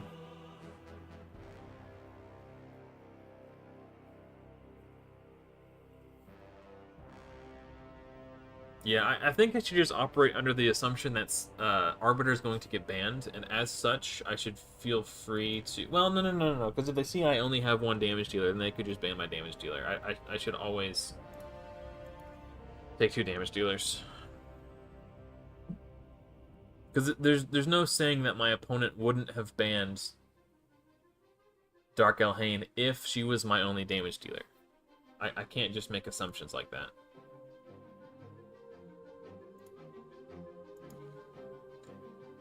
That's true. If Clan Boss is kind to us. And I high roll the RNG of getting an epic when my mercy's at 0. Okay. Playing to my outs. How do I lose this? Mithrala or Elva cleanse. Yak Carl's A3 can't be resisted if they're high turn meter. I think I do this to get rid of, because it's a cleanse and block debuffs. Oh, he got rid of my freeze anyway. Okay, I wasn't expecting that. Okay. Level 92, he probably has Stone Skin. So I need to try to kill Mithrala with Soul Bond, basically. So, well, no, that isn't. There's no cleansing, right? Because there's nothing to cleanse because Yak Carl's gone. Okay, I'll just have to evaluate things and see what the enemy team, what their setup looks like. It's too early to start making plans. If it'll load in, am I frozen? Has my token been wasted? Has Plarium scammed me again? So as soon as the Fire Knight event went live this morning, I've been waiting patiently for it all day. I go in, I spend 32 energy on a super raid, and then the game froze.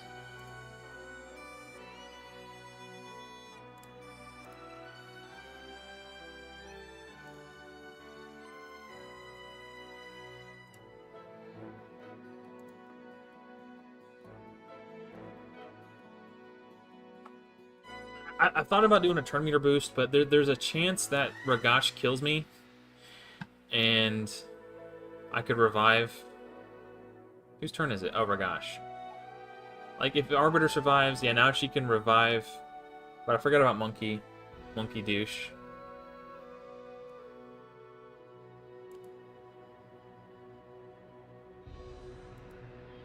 How slow is this guy? So, I'm hosed. Oh, weak hits.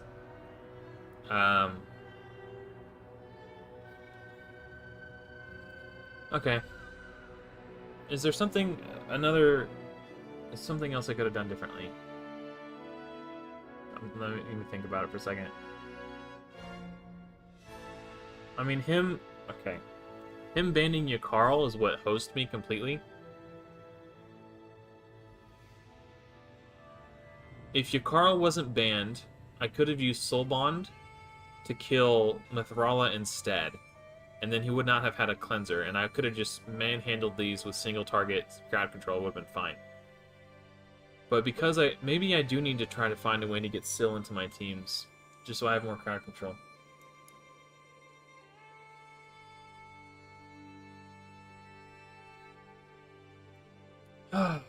Yeah.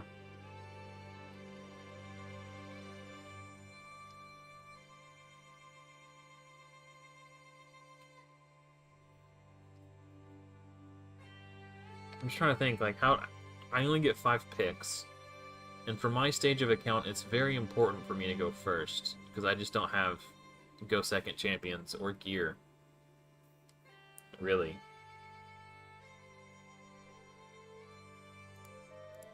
So, like, those always need to be, like, my first 2 picks. And then I need at least 2 damage dealers, so he can't just lock me out of killing him.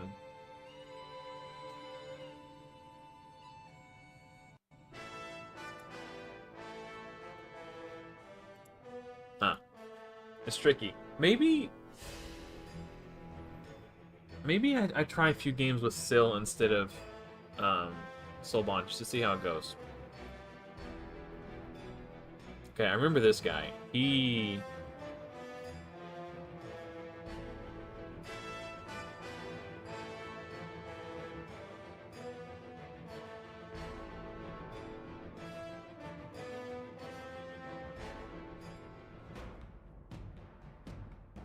She's only level 50.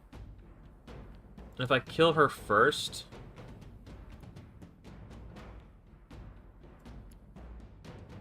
then her passive triggering to like revive the rest of the team won't matter.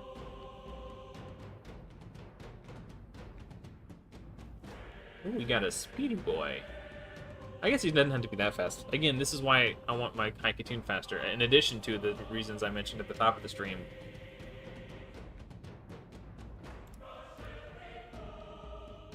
Rotos cut in. Dude. F this guy right in his dirty little bunghole. And he goes... Fuck Rotos, dude. This... I need a minute. Give me a second. I'll be right back.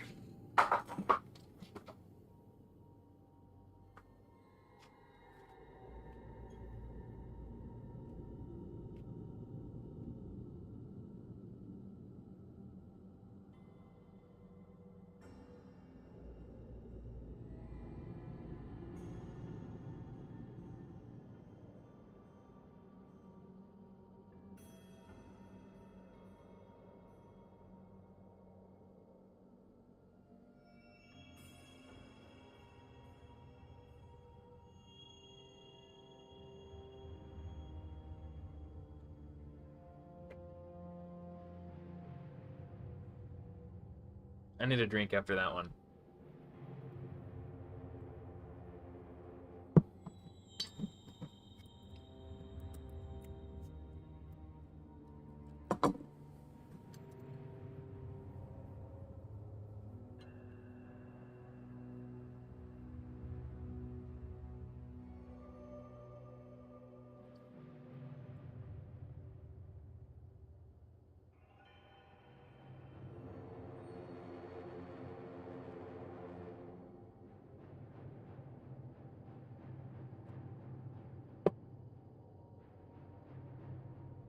A refreshing Stella Artois to soothe my mood.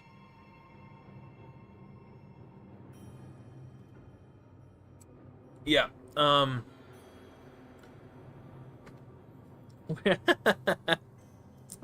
think I've got one left in the fridge. If you want to come get it, I'll give it to you. Or that might have been the last one, I'm not sure. I had 2 on Father's Day. My wife had 1. There should be 2 more, if my math is correct.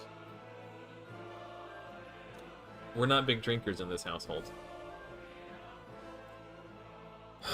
Okay, I'm going to try one match with Syl instead of Soul Bond for a little more crowd control.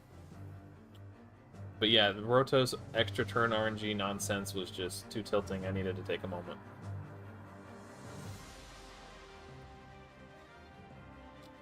And my Haikatune being handicapped for being speed tuned into my clan boss team is really hurting me.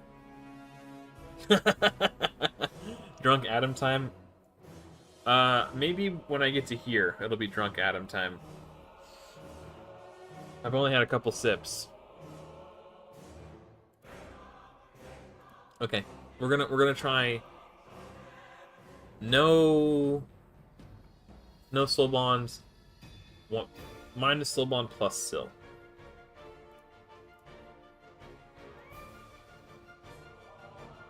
It still does bring a ton of value. Like crowd CC, healing, turn meter A1, big version of decreased speed. Sorry, that was... I do that sometimes. I make a fart noise in my elbow. That wasn't my butt. Okay. Yak Carl the Scourge, you say? Now, see, he will be inclined to ban my Dark Elhain. Unless he just wants to ban Arbiter. But now if he bans Dark Elhain, which he ought to... Okay. Now I'm host. I have no damage dealer. This is exactly what I was talking about. Ugh, maybe if I would have picked a different damage dealer. One that doesn't hose his Yak Carl. Yeah, that's... The turn meter pushback and decreased speed is just... The fact that he just does that is it's stupid.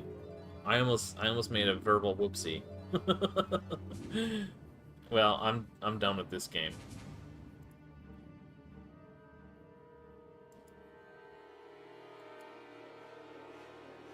All right, we go again.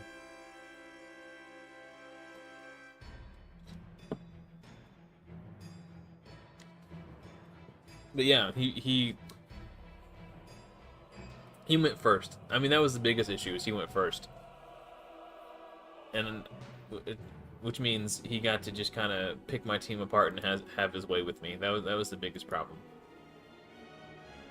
If I had gone first, there's a chance I could have just crowd controlled him until he was dead.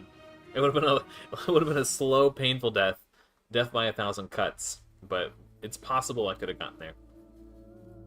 I'll try the 1 damage dealer tactic one more time. I think the main reason he banned Dark Elhain is because he played Yak Carl and he knew. But it's also possible he's like, oh, that guy only picked 1 damage dealer. Well, Yak Carl can do damage, but they don't know, unless they watch my content.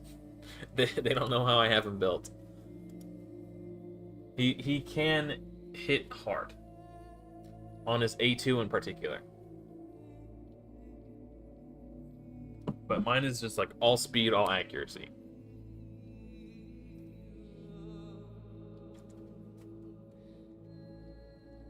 This is annoying. I think this is the ban. I don't know if I can survive 2 turns worth of block damage. Are you drunk, Banner?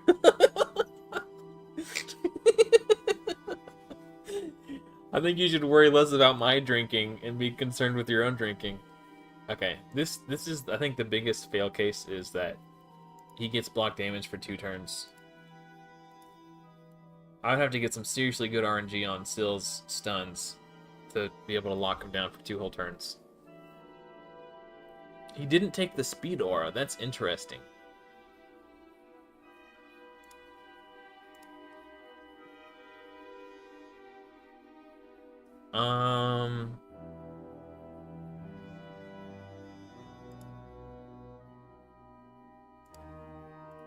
Boop. Again, I don't want to risk getting the mastery on me that hoses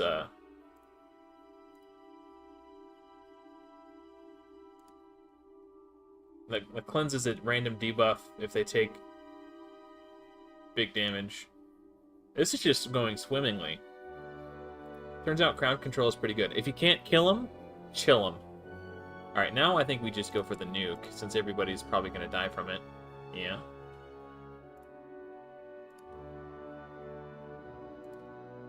Monkey's going to pop up.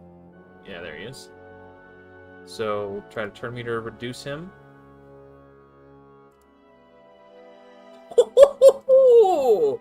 Pop it! Pull it! Yep, if you can't kill him, chill him.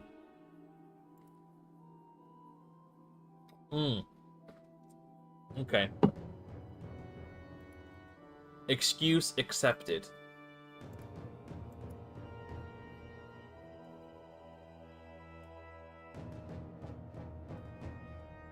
It almost looks like you stepped on a Lego while you were typing that.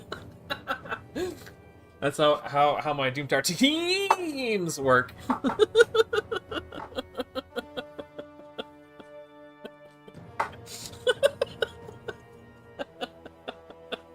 That's so stupid, but it's making me laugh. Stepped on a Lego while you were typing. It's so stupid. It's not even that funny.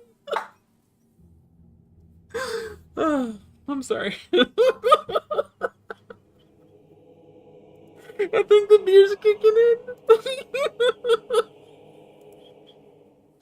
Oh, I need to settle down. I need to concentrate.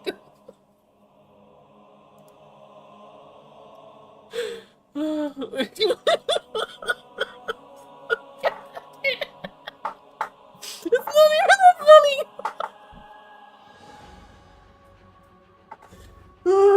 It hurts to laugh. I'm trying really hard to concentrate. She's a pain in the ass, but I think I gotta block the block damage.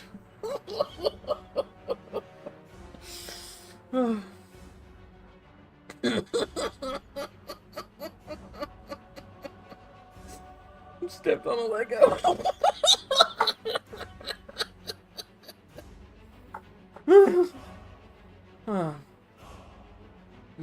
Oh, she's tanky.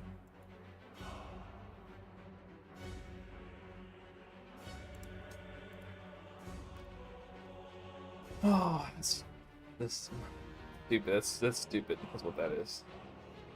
Okay. I'm good now. I'm good. I gotta slow her down. Ooh. You can't kill him, chill him.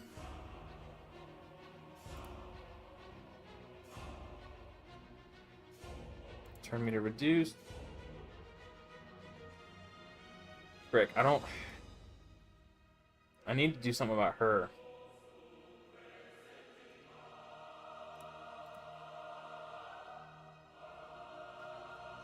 As much as I want to revive, yeah, like, revive brings Yak Carl back, but it doesn't stop. The stun was 100% the play there. It's because her revive is so mediocre in terms of just like.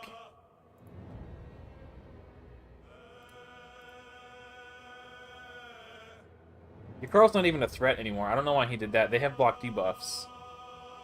That was a. I'm not trying to be a dick, but that was really stupid decision making. I lost this one. I can't. I'm not gonna 1v4 them. That's fine. It's not even what? No. I don't know if it's because I'm drunk or if that just happened to tickle me. Like picturing him stepping on a Lego while he was typing, and then like ah. That was just too much for me. Big old doinks, huh? Okay. Ugh.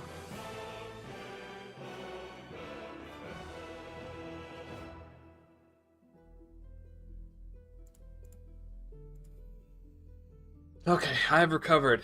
I think I got it. I got all the giggles out. I think I'm just gonna do